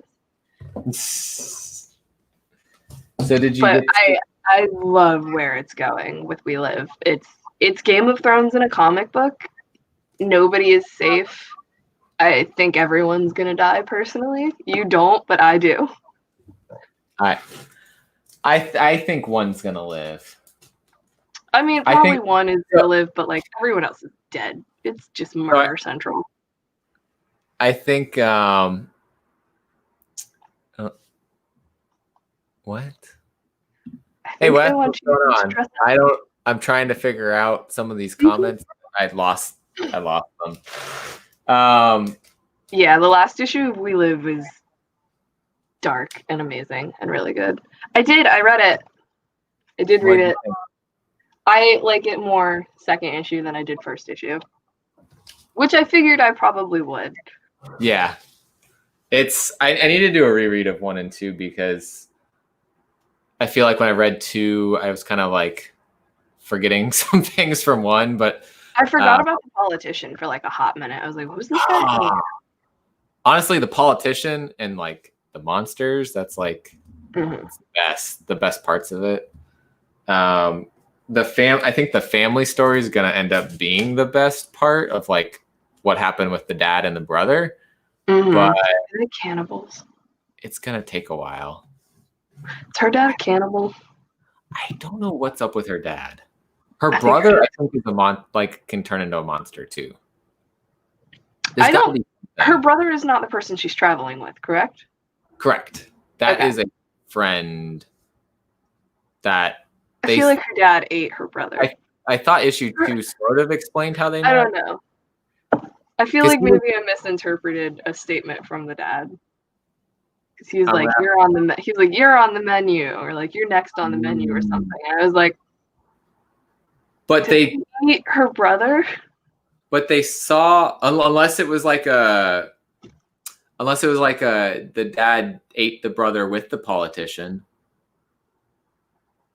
I think the politician's new. I think her dad's just an evil person. I don't know. Like I said, I think I thought it was going to be darker than it was supposed to be. And I just misinterpreted it. And I was like, oh, her dad ate her brother. Okay. It's probably not that. We haven't spoiled anything, I think, from issue 2. Issue 1, we're far enough out. I think that spoilers don't matter anymore. Oh, okay. Oh, beeping. What the hell? I know what we saw was he took the brother into the tent with the creepy politician dude. After that, I did completely forget about that. You are right. After that, I don't know what happened in that tent. Did they eat the brother? that could be. Maybe that was the dad's like sacrifice or something to the initiation or something weird. I mean, preferably not. You do use Sith Lordly? Preferably. I mean, if you're gonna do it, just make sure you season them well. Use some fava quietly. bean. Invite your neighbors. Share with others. Make sure Clarice is there.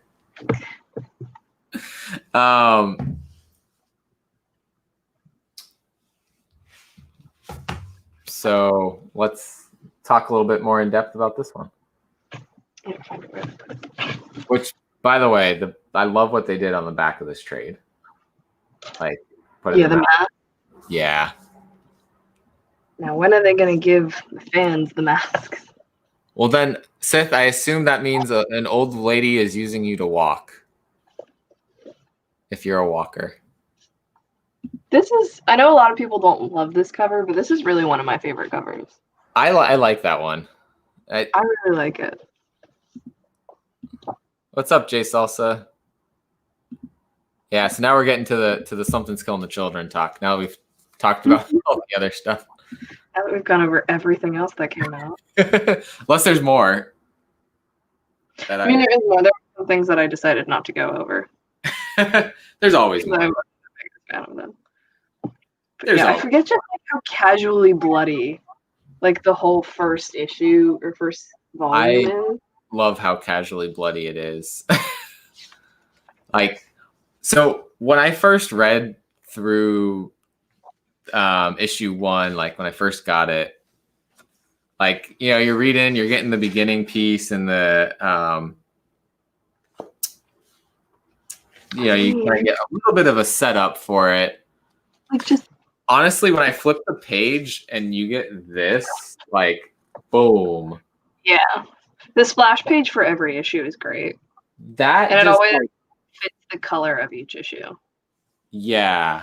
Like, I just, like, that was it. That sold me on this way back when I first read it. Now, like, it's everything else that keeps me. Yes. Werther Dell'Edera's art is, like, so incredible. The gore depicted, which really, that means we gotta give more credit to the colorist too, Miguel Muerto. Super good colors. All around great team effort. Yeah, like, gets set up well with the pencils, the inks, and all that, and then the color with the blood is just absolutely.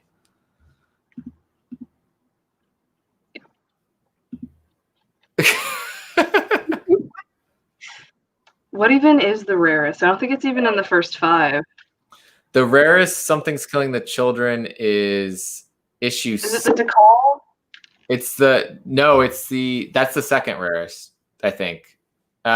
Issue 6, the 1 in 25 Jenny Frizen cover, the black and white with the color splash. Okay, 1 in 20. 1 in 20. Wrong. Okay. Yeah, but or is it? I thought that one was 1 in 25, and Rios on issues 7 or 8, whenever that one was a 1 in 20. I don't know. I've been watching when he posts the rarest covers, Ross. I just need an issue 5. Someone sell me an issue 5. Any issue 5. That's my plea. I just need one. Has he?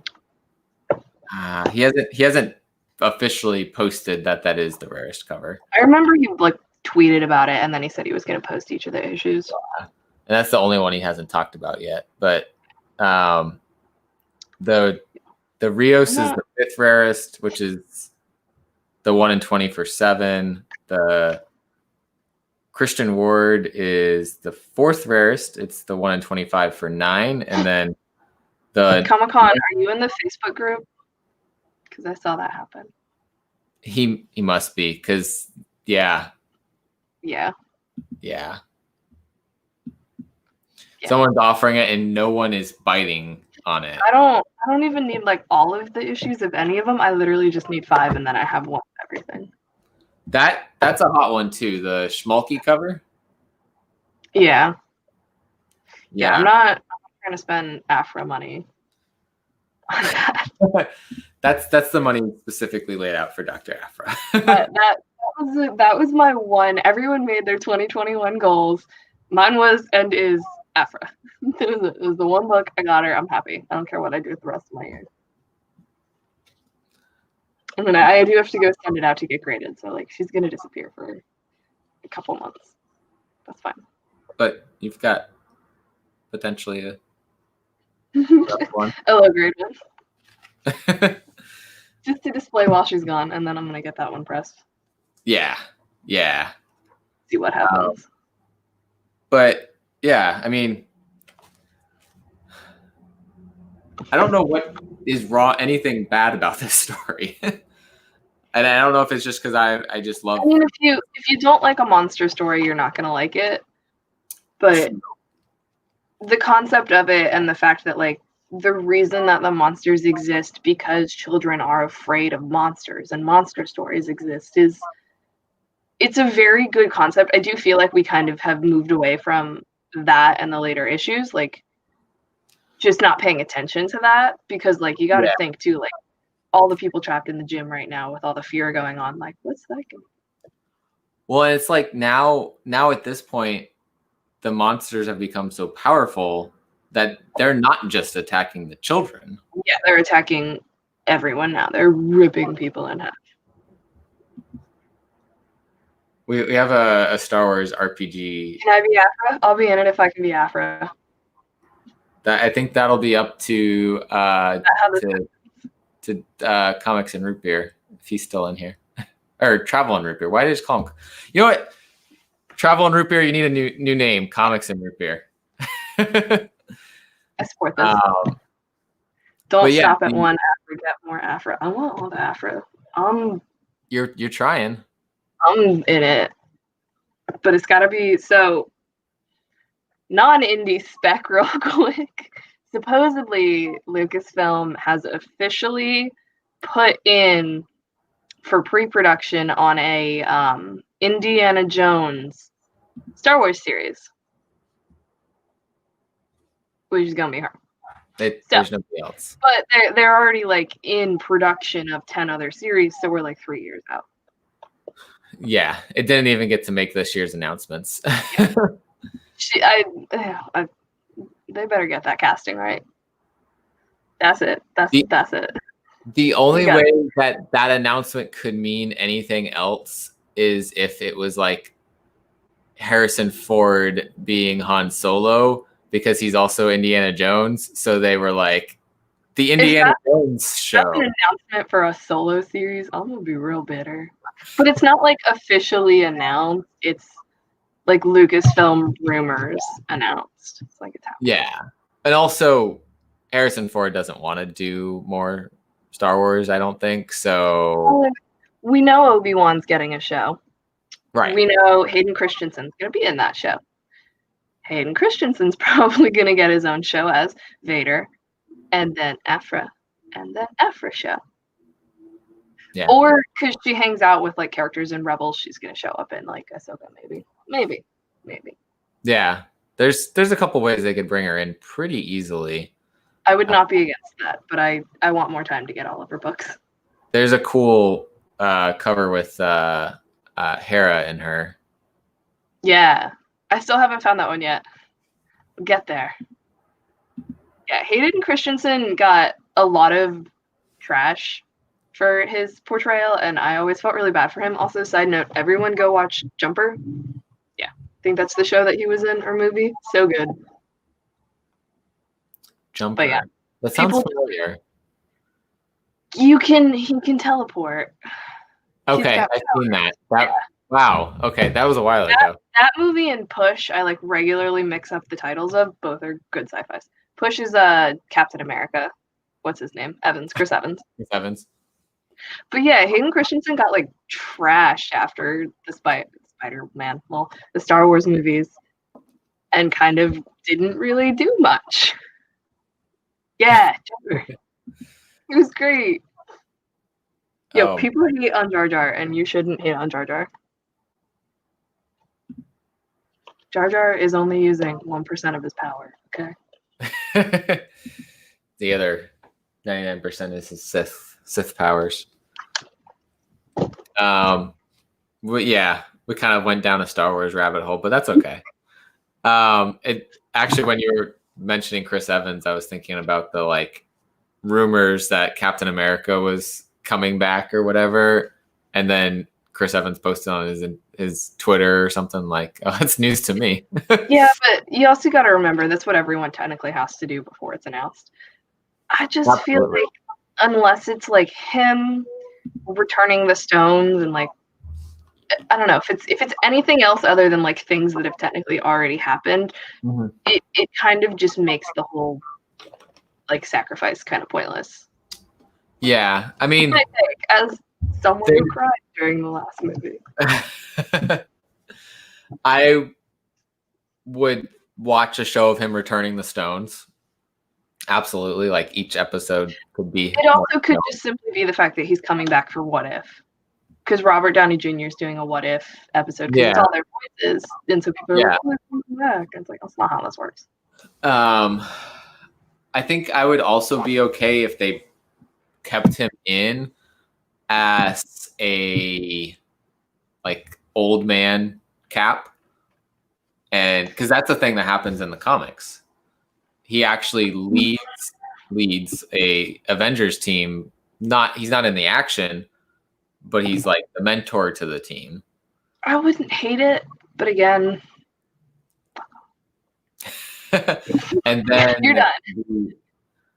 The shoot, I forget it's like the one of the cubes that becomes personified or something, like then restores his youth.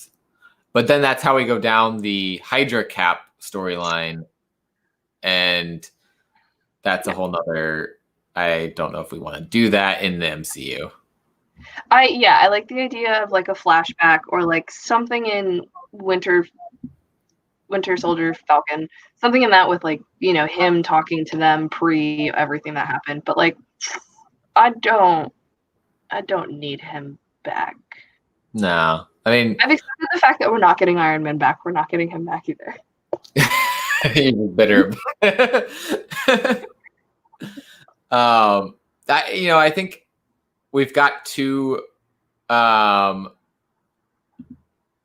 comments that I don't have a hat on. What's up, Roger?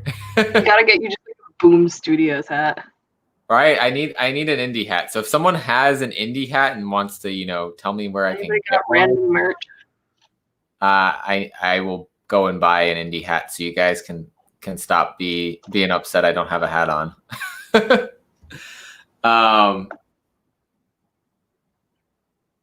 I lost my train of thought of Cap and whatever. Oh, but we've got two like great people who have been Captain America in the comics.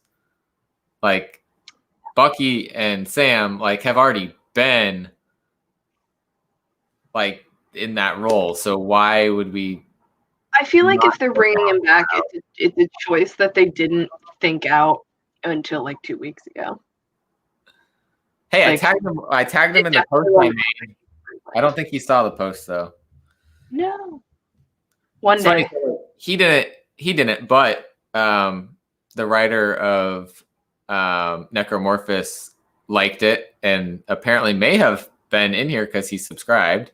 Behemoth liked it. The producer of Necromorphous and the Instagram for Necromorphous liked it. So I was thinking that was both. I think that was both him. I might have tagged them in the post, hoping that they would see it and come. I am your personal hype train. They just need to hire you on to hype up Necromorphous for everyone. I am your personal hype train. I love that series. So, so I'm also I did a review of what was it? I breathed a body or something. I recorded it. I'm gonna post it probably tomorrow. I forgot to wear my glasses during it, and I realized that like while I'm recording. So there's a blooper at the end of me realizing I'm not wearing glasses. I can't see anything. I can honestly well, now I made everything blurry, but now I can see. I can't really see too far distant, but like close No, up I'm the stuff, same way. I'm good. So I often will just not wear glasses and forget I'm not wearing them. I straight up walk around the hospital without glasses on because I know where I'm going at this point. And it's not worth the fog. Yeah. I'll do that when I'm sitting at the computer at work and don't want to fog my glasses up. Like, I know exactly where I'm going. I don't need these. I pulled a Velma, except they weren't on the ground. Superman Clark Kent. There we go. Yeah. Who? What? Oh, it's a different person. There's no glasses. No one would ever recognize you. That is true. He wears glasses and sometimes. Recently, no. But like the earlier stuff, the cartoons and stuff he did. It's a reporter, photographer. Huh. So you see him wear them in the most recent movie. Yeah. Well, yeah. Those aren't his though. Those belong to Iron Man. Let's be real. Or Mysterio. Pour one out for the homie. Yeah. Any other comments on? I mean, I am curious as to how they're going to end it in 2 issues. Because it's this arc. That's all we have left. And yeah. I don't know. Is anybody going to be upset if we spoil? Is this spoilers? While we wait and see if they want spoilers, don't want spoilers. Yes, we have 2 issues before the story arc ends, which is supposed to wrap up Archer's Peak. Mm-hmm. And then is going to be about the House of Slaughter. Yeah. Which I'm trying to find. I assume what will probably happen will be some war within the House of Slaughter. Oh yeah, Professor would definitely not want spoilers, but he said he muted the video. Spoil away. Well, so they're basically setting up the trap with 2 issues left. But I feel like we still have a lot of really big unknowns. I trust Tynion to wrap it up in a good way and not a rushed way, because he seems to really plan everything out. I guess the main thing is how much of our unanswered questions are going to be answered in the House of Slaughter series. Like we know a little bit about, how her octopus is the way it is, but, not really though. We know she has some, she wasn't born into the House of Slaughter, but more adopted into the House of Slaughter. But we don't know, even early on. That mistake again. What? As per Cecilia, they're never making that mistake again. So this is what we're supposed to be getting next. Yeah. They've kind of been teasing their involvement, and then they finally have started to show up. But I just and here's one of them, and then here's a little bit of another one. I'm thinking we may even get Cecilia as the main character, Erica's age, earlier development of the cult. Yeah, I mean, how did they become who they are, and how did they even, how did they start fighting these monsters? How does this secret society exist and nobody knows about it? And then there's the fun rumors going around too that it and Department of Truth are somehow supposed to intermingle, crossover, if you will. So they supposedly exist within the same universe, reality. Like a Tynion verse. Basically, a tiny onion universe. So the Department of Truth covers up the House of Slaughter. Well, I mean, if you look about it this way, conspiracy theories are real because people believe in them. The monsters are real because people believe in them. So your beliefs make stuff true. True. I think people are real hardcore specking, but you never know. Yeah. It could just be a lot of people wanting it to happen. I mean, if enough people believe it'll happen, doesn't that make it happen? Right? Isn't that how this works? I mean, like, I don't know. The one hiccup to that, I think, would be the fact that one is published by Boom and one's published by Image. Yeah. But I wouldn't put it past Tynion to try to do something like that. Well, and it could be something as basic as like you see someone reading the actual book in like Department of Truth or something like that. Yeah, you could get a or vice versa. He just pops back up. So he said Department of Truth 3 times, and so he got summoned. No, but I think there's just like we're saying, there's a lot of questions that need to be answered in Something's Killing the Children in this story arc. 2 issues. And 2 issues. I mean, I'm super excited for the battles that are gonna commence between them and the monsters. There's only like 3 more children, 4 more, because then they kill one of them. I want to say there's 3 left. I was like, I'll check in the issue. That's not in that issue. Yeah, it's more in. I guess I have issue 13 here, but I don't think it would have been. I think 12. I don't remember.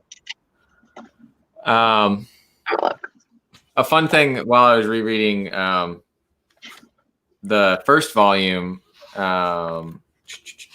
Where is when she's in the police station?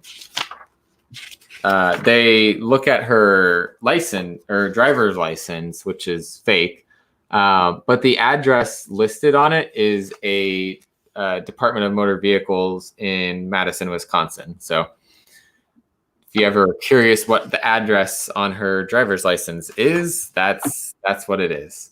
A panel in the book says there are 3 or 4 more still out there. So it doesn't actually specify. So they may think they've killed them all too. And 3 or 4. Hey Slim, thanks for stopping in. Hope you're having a good day at work. Hey Slim.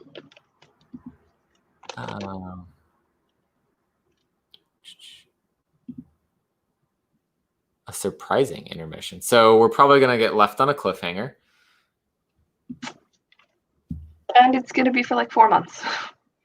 Yeah. I don't want it to be too long, but I know it's probably going. I mean, the wind intermission has been since December. Yeah. No, I think the last issue came out in November, so it's only been 2 months. But it'll be May before we get it back. Yeah, but I think a lot of his problems too is like he's writing Batman fucking every week. Yeah. Not every week, but like it's too much Batman.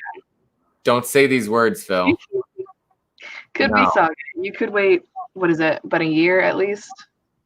Like, I feel like it's been 2 years. People have been waiting for Saga longer than I've been reading comics. Yeah. Oh, yeah. Yeah. Yeah. No, I mean, I guess probably don't have more spoilers to mention, so just case it's muted for people. Drop that comment. But definitely excited to see how this arc ends and see when it comes back what that's going to look like versus what it's looking like now, because it's been so good now. I don't want him to like take a break and then come back and it's like a whole different tone, or like, it's something different going on. I think as long as the same people are writing it and like creatively working on it, that it'll be fine. I want more like previous history of. I'm very, very curious as to like everything before this. Yeah, I think they could really just dive into the world of this and continue Erica's story, but also go back and look at just all of the history. Like he could spend forever in this world if he wanted. Yeah, he could write volumes of back history about each of the individual, I don't know what to call them, leaders, the people sitting at the table. And I mean, how often do those people die? How many times have they been replaced? All the people with the different bandanas and glints in their eye. A little multicolored family of evil. Yeah, but yeah, it's all just like we gotta wait. It was actually Remy Q. He usually collects like older comics and doesn't do New Comic Book Day. So he just posted a video recently where he had started going to New Comic Book Day. He went on this rant about like this is where's the next one? This is it. Like, where's the next one? You guys seriously do this every week and you wait a month for the next one, or 2 weeks, or I mean, sometimes every now and then I'll like buy it and just wait a week or two because I'm like, I don't want to wait so long. Yeah. I'm like, I need to read it now. I want to know. Or like, I tend to pick it up and reread it before reading the next issue. I need to do that. I'm like, wait, what happened? Like, let me go back and catch up. I get all my reading like Wednesday, Thursday, maybe Friday. And then there's nothing of that stuff to read the rest of the week. So I probably should read it, but it's like, oh, I know this next issue is coming out, especially the indie stuff, because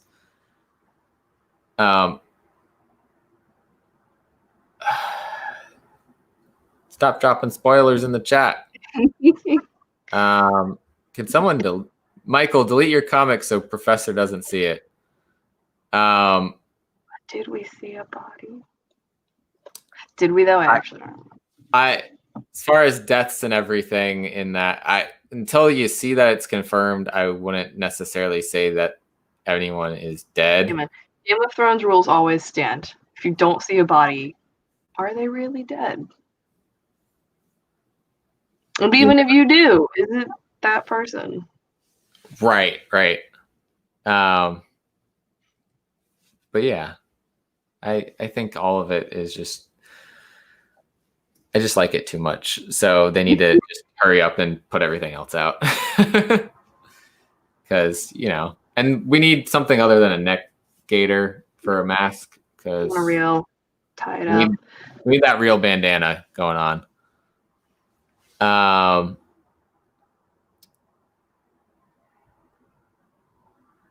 Boba Fett.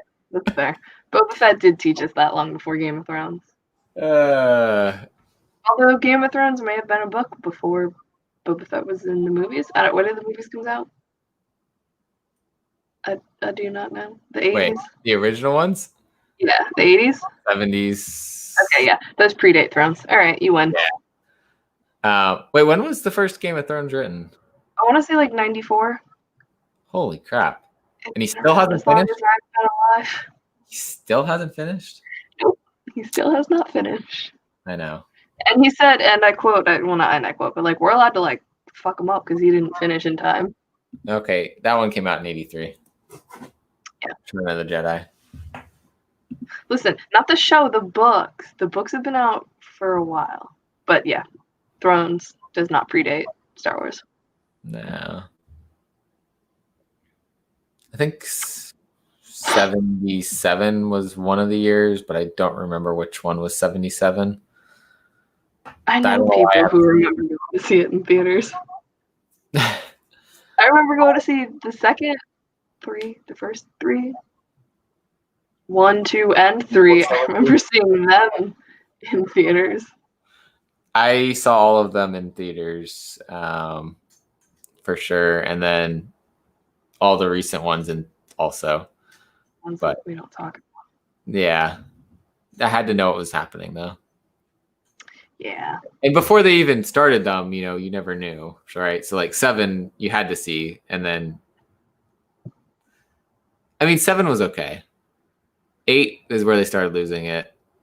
9, I felt like was an attempt to What happens when you decide to change directors and then go back to your original director? Right. And so 9 was J.J. Abrams trying to bring it back to what he was trying to do with 7, and it was just a cluster. And you've got this random plot line in 8 hanging out like, hey. Okay, so 77 was the first one. And 96 is when Thrones was published. So there you go. Yeah.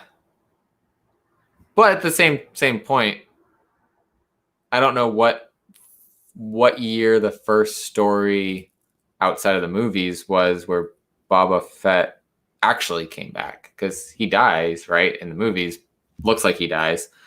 But when did he actually get written to have come back?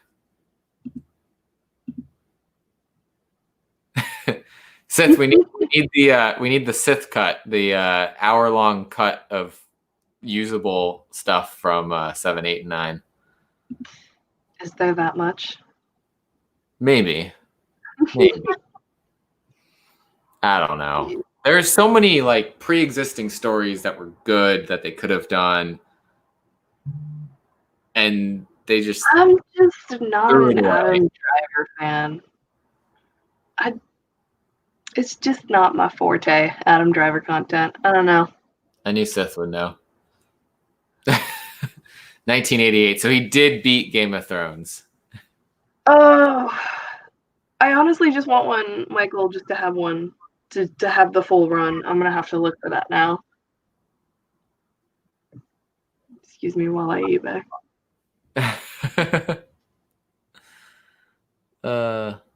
Because it's more, I don't need every single issue. I just want one of each. Oh, 98. Oh, 98. Oh. Game of Thrones happened first then.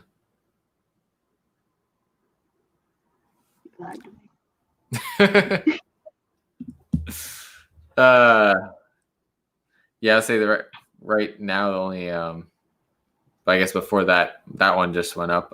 I'd only been seeing them go up like near mint copies for $100 or thereabout. See, the thing is, I spent a lot of money. Now I gotta be good, not spend so much money. So all of them right now are more money than I want to spend. That's gonna get bought in the next like 20 minutes. Oh yeah, it's $58. What's wrong with it? It's got hella spine ticks, like color breaking. Yeah. Some rub on the top. Shout out to the spine ticks. Oh. And a bend on the front right cover. Yeah, I'm looking at it. Yeah. It's probably appropriately priced. It's probably actually not near mint. I'll do it. And it's gone. No, I'm kidding. No, it's definitely not near mint minus. That is some bullshit. Yeah, George, what else are you doing at home? I mean, maybe I don't know. Queen's Gambit came out. It only took like 3 days to watch.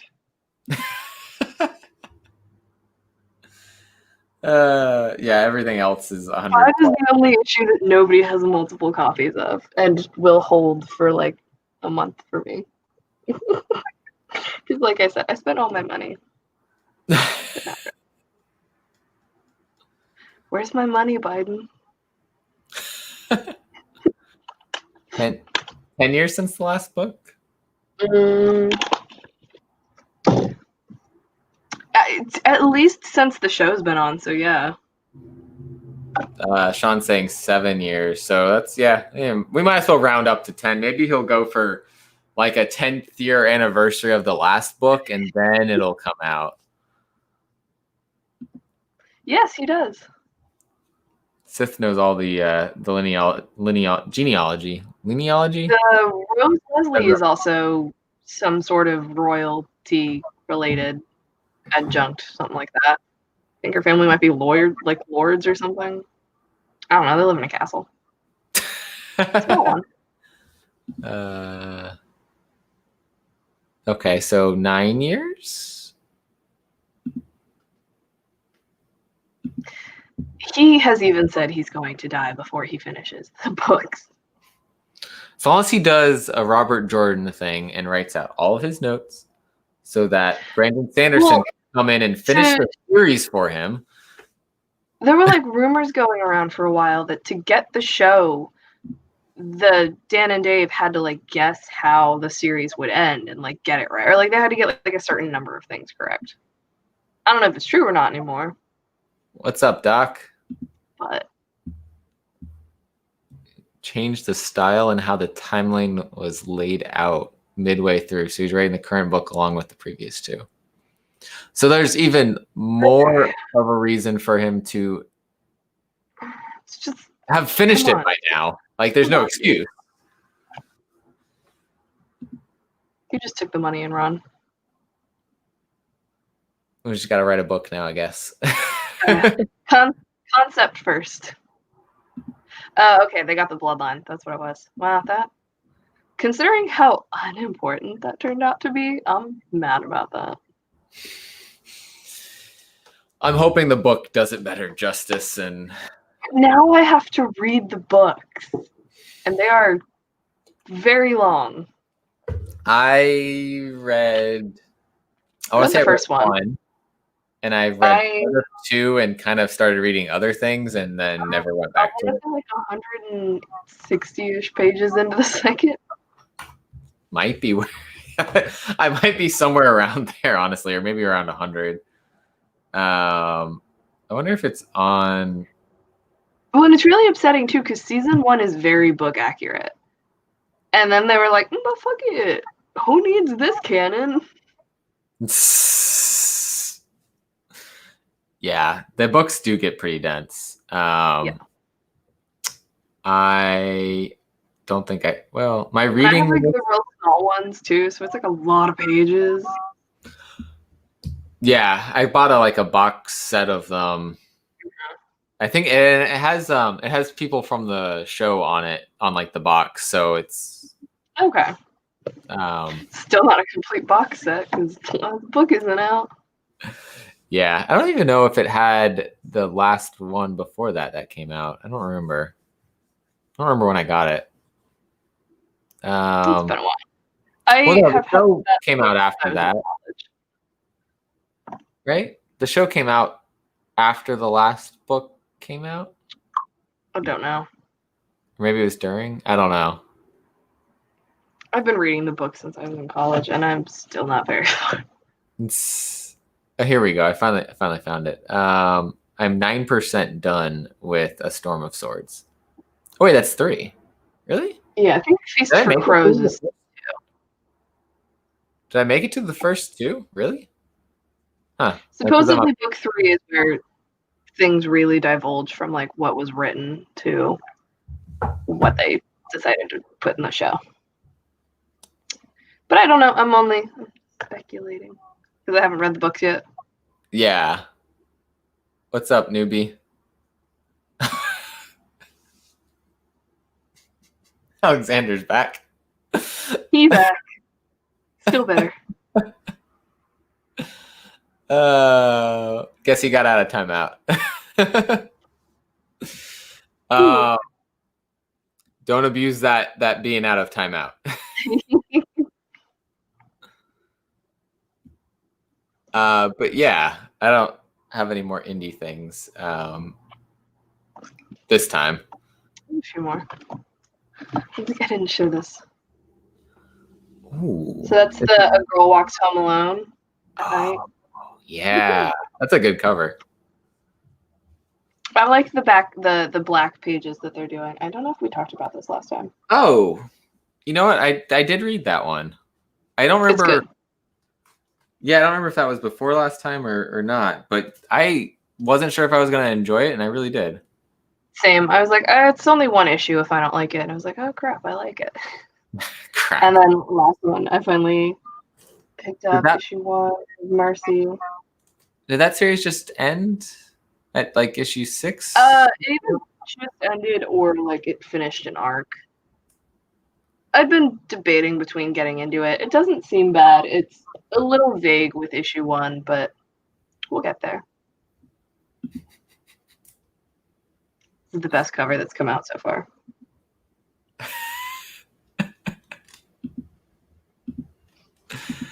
Yeah, that was a really good cover. Phil's enjoying Doomsday Clock, I think. I mean, someone will. I don't remember if there's. Oh, you know what? There was one other that I have been reading. I think you were waiting until it reached issue 4. Yeah, because it's only 1 through 4, right? Yeah. Yeah. I'm just waiting for the trade at this point. Yeah. I've heard a lot of good things about it, though. I really like it. Issue 3 started to like really dive into the creepy dark stuff, and I read that, and I read what was the other one? I like read them back to back. I think it was that and like Sea of Sorrow. Which one? I was thinking maybe it was Autumnal, another spooky. I think I read Autumnal, Scarent and Sea of Sorrow all like back to back, and I was like, all right, that's enough creep for the day. Like, good. It was thoroughly enjoyed. Yes, it was like, if I'm gonna get that happening, like that was the way to do it. Did you read that it eats what feeds it? I did not. That's from Scouts Comics, right? It wasn't that good. I heard people like were excited about it, but it seemed like it was going to be really good, and then it turned out to be only 3 issues. And supposedly they're like making more after some kind of lull, but like it is not worth it. Yeah. I miss a lot of the stuff from Scout Comics, like, because they don't show up. I don't think they show up on the previews website, or maybe they show up sometimes. I don't know. I never catch when they have new series coming out. My local they order a lot of Scout, surprisingly. Yeah, my store doesn't. And I don't know if it's because people don't order it, so then when they're ordering, they're like, yeah, we'll order a copy or no copies. That's why I think there was one that I got on the last New Spec Outlaws live that was I think it was like Soul Stream or something like that. So I saw that at one of my other locals, and I was like, I don't know what this is. It looked interesting, so I was like, well, they've got it. It's like $5. Might as well check it out.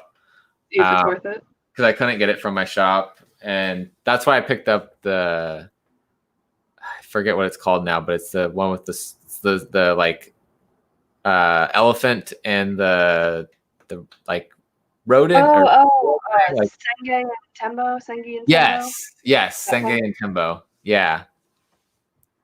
I'm not sold on that yet.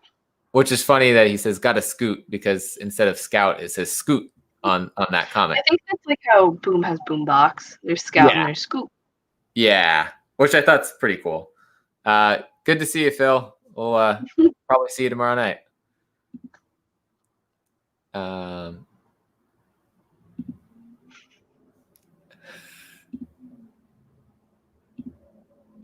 Oh, the Doomsday Clock. Sith, you have the wrench. You know what to do. Put him in the bathroom. Put him in timeout. Unless you're having fun with this, then keep doing it. Trying to remember. This box has all my like stuff that I hadn't looked through to pull for the show because I forgot. Oh. Oh, wait. I'm gonna be right back.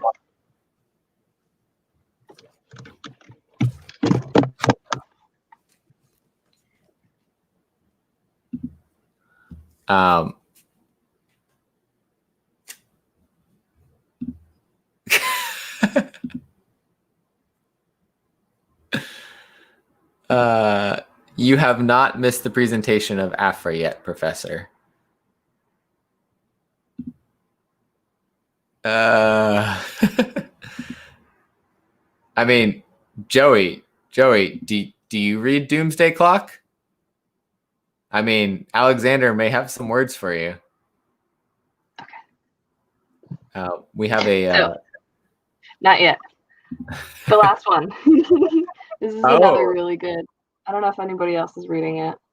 I've heard good things about it, but Vampires. Did not pick it up. Tokyo Vampires. It's good. It's really good.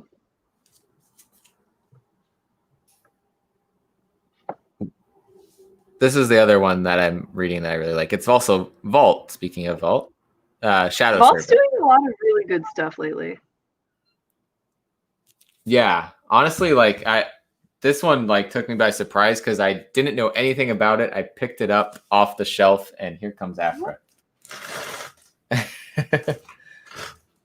I think we'll end it on a high note with Afra. Yay. Wait, haven't gotten rid of her yet.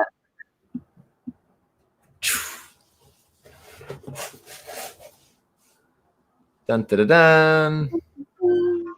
Look at those corners. There she is. Look at that clean spine. I'm so afraid to put it in the mail. I'm getting it graded, but I don't want to oh God. Keep it in the top loader. Lots of bubble wrap. No, I genuinely am. It's going in the top loader. I don't care if I never get that back. Something happens. Sith, I thought we were doing it at 11. Well, I mean, assuming 11 Eastern, which would be in half an hour. Sometime soon. So when we wrap up, I will head over there. The goodness. I'm just gonna hold her.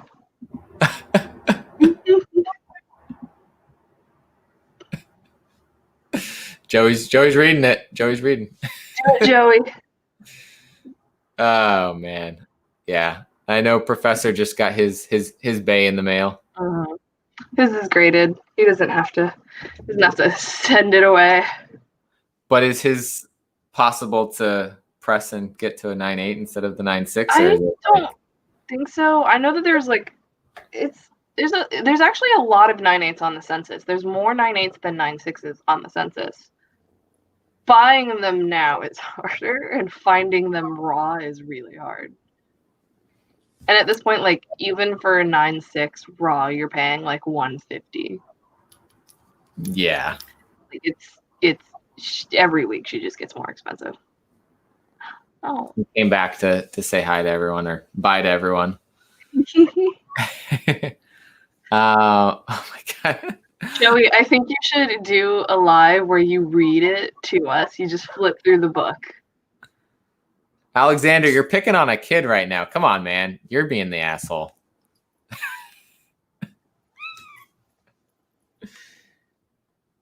What are you doing?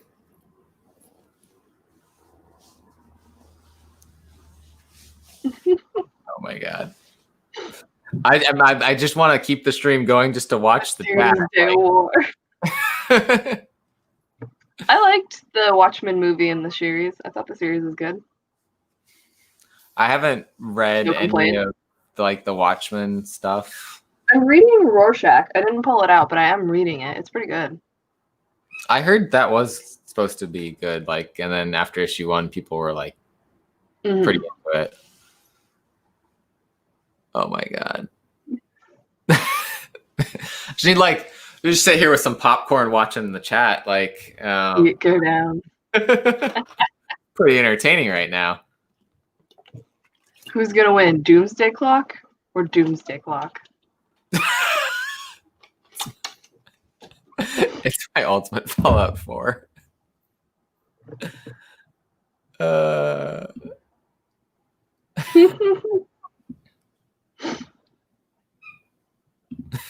Oh, you can just hear him. He's walking away meowing. He's like, hey. He's like, hey, follow me. He has lots of food, so He's not. He's just meowing. He just wants attention. Yeah. I don't know, man. I think you like it. I think it might be his favorite. The amount of time you spent talking about Doomsday Clock, I would say you like it. Pretty obsessed with it. I mean, you've definitely made sure like everyone knows about it. Oh man, that's great. All right, we gotta present. Mango. He's like, please put me down. Hi, Mango. Do not appreciate being manhandled. Mango. I'd introduce you to Doyle, but Doyle ran away. He's in the other room. She's like, I don't do cameras. Thank you. No photos. Got some cat appreciation here. The fluffiest, sheddiest cat in the world. But we love.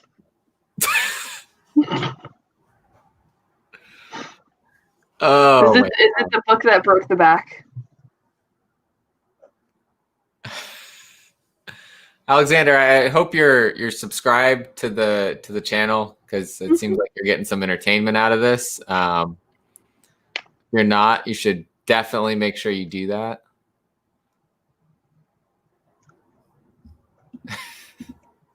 This is just so entertaining, though. Killed your love for superheroes. Well, there's better superheroes out there. I mean, they're not the best superheroes to want to like. So it's like kind of like The Boys, but different. There's just everything wrong with that. PGX. So it's a CGC 6.0 then, right? Is the CGC like maybe 4? Thank you, Comic-Con. We're probably gonna wrap it up here once the yeah, you've got another show to do anyway. Once the entertainment over here stops. Oh my god. We might just stop it so that My Little Pony. I need an explanation, sir. I think there is and I hate that I know this, but there is a pony that is like the Doctor, kind of like, it's got like an hourglass on it or something, I think. Oh, okay. I mean, it looks I like guess David Tennant or something. It's not completely, but that's okay.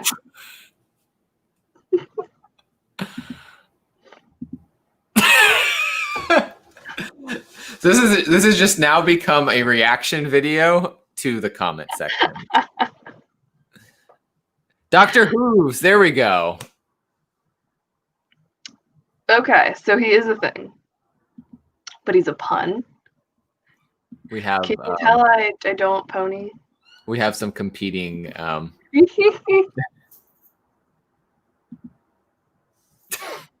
And that's our show, everyone. I think we'll end there. Friendship fucking sucks. Read indies. That's the new, I guess the new quote for the channel, right? At least we have our comics. But Gonna do it again. Go read it. Everyone go read it. Go read Necromorphous. I'm going to double check. I'm going to try to say the guy's name right because he's the author.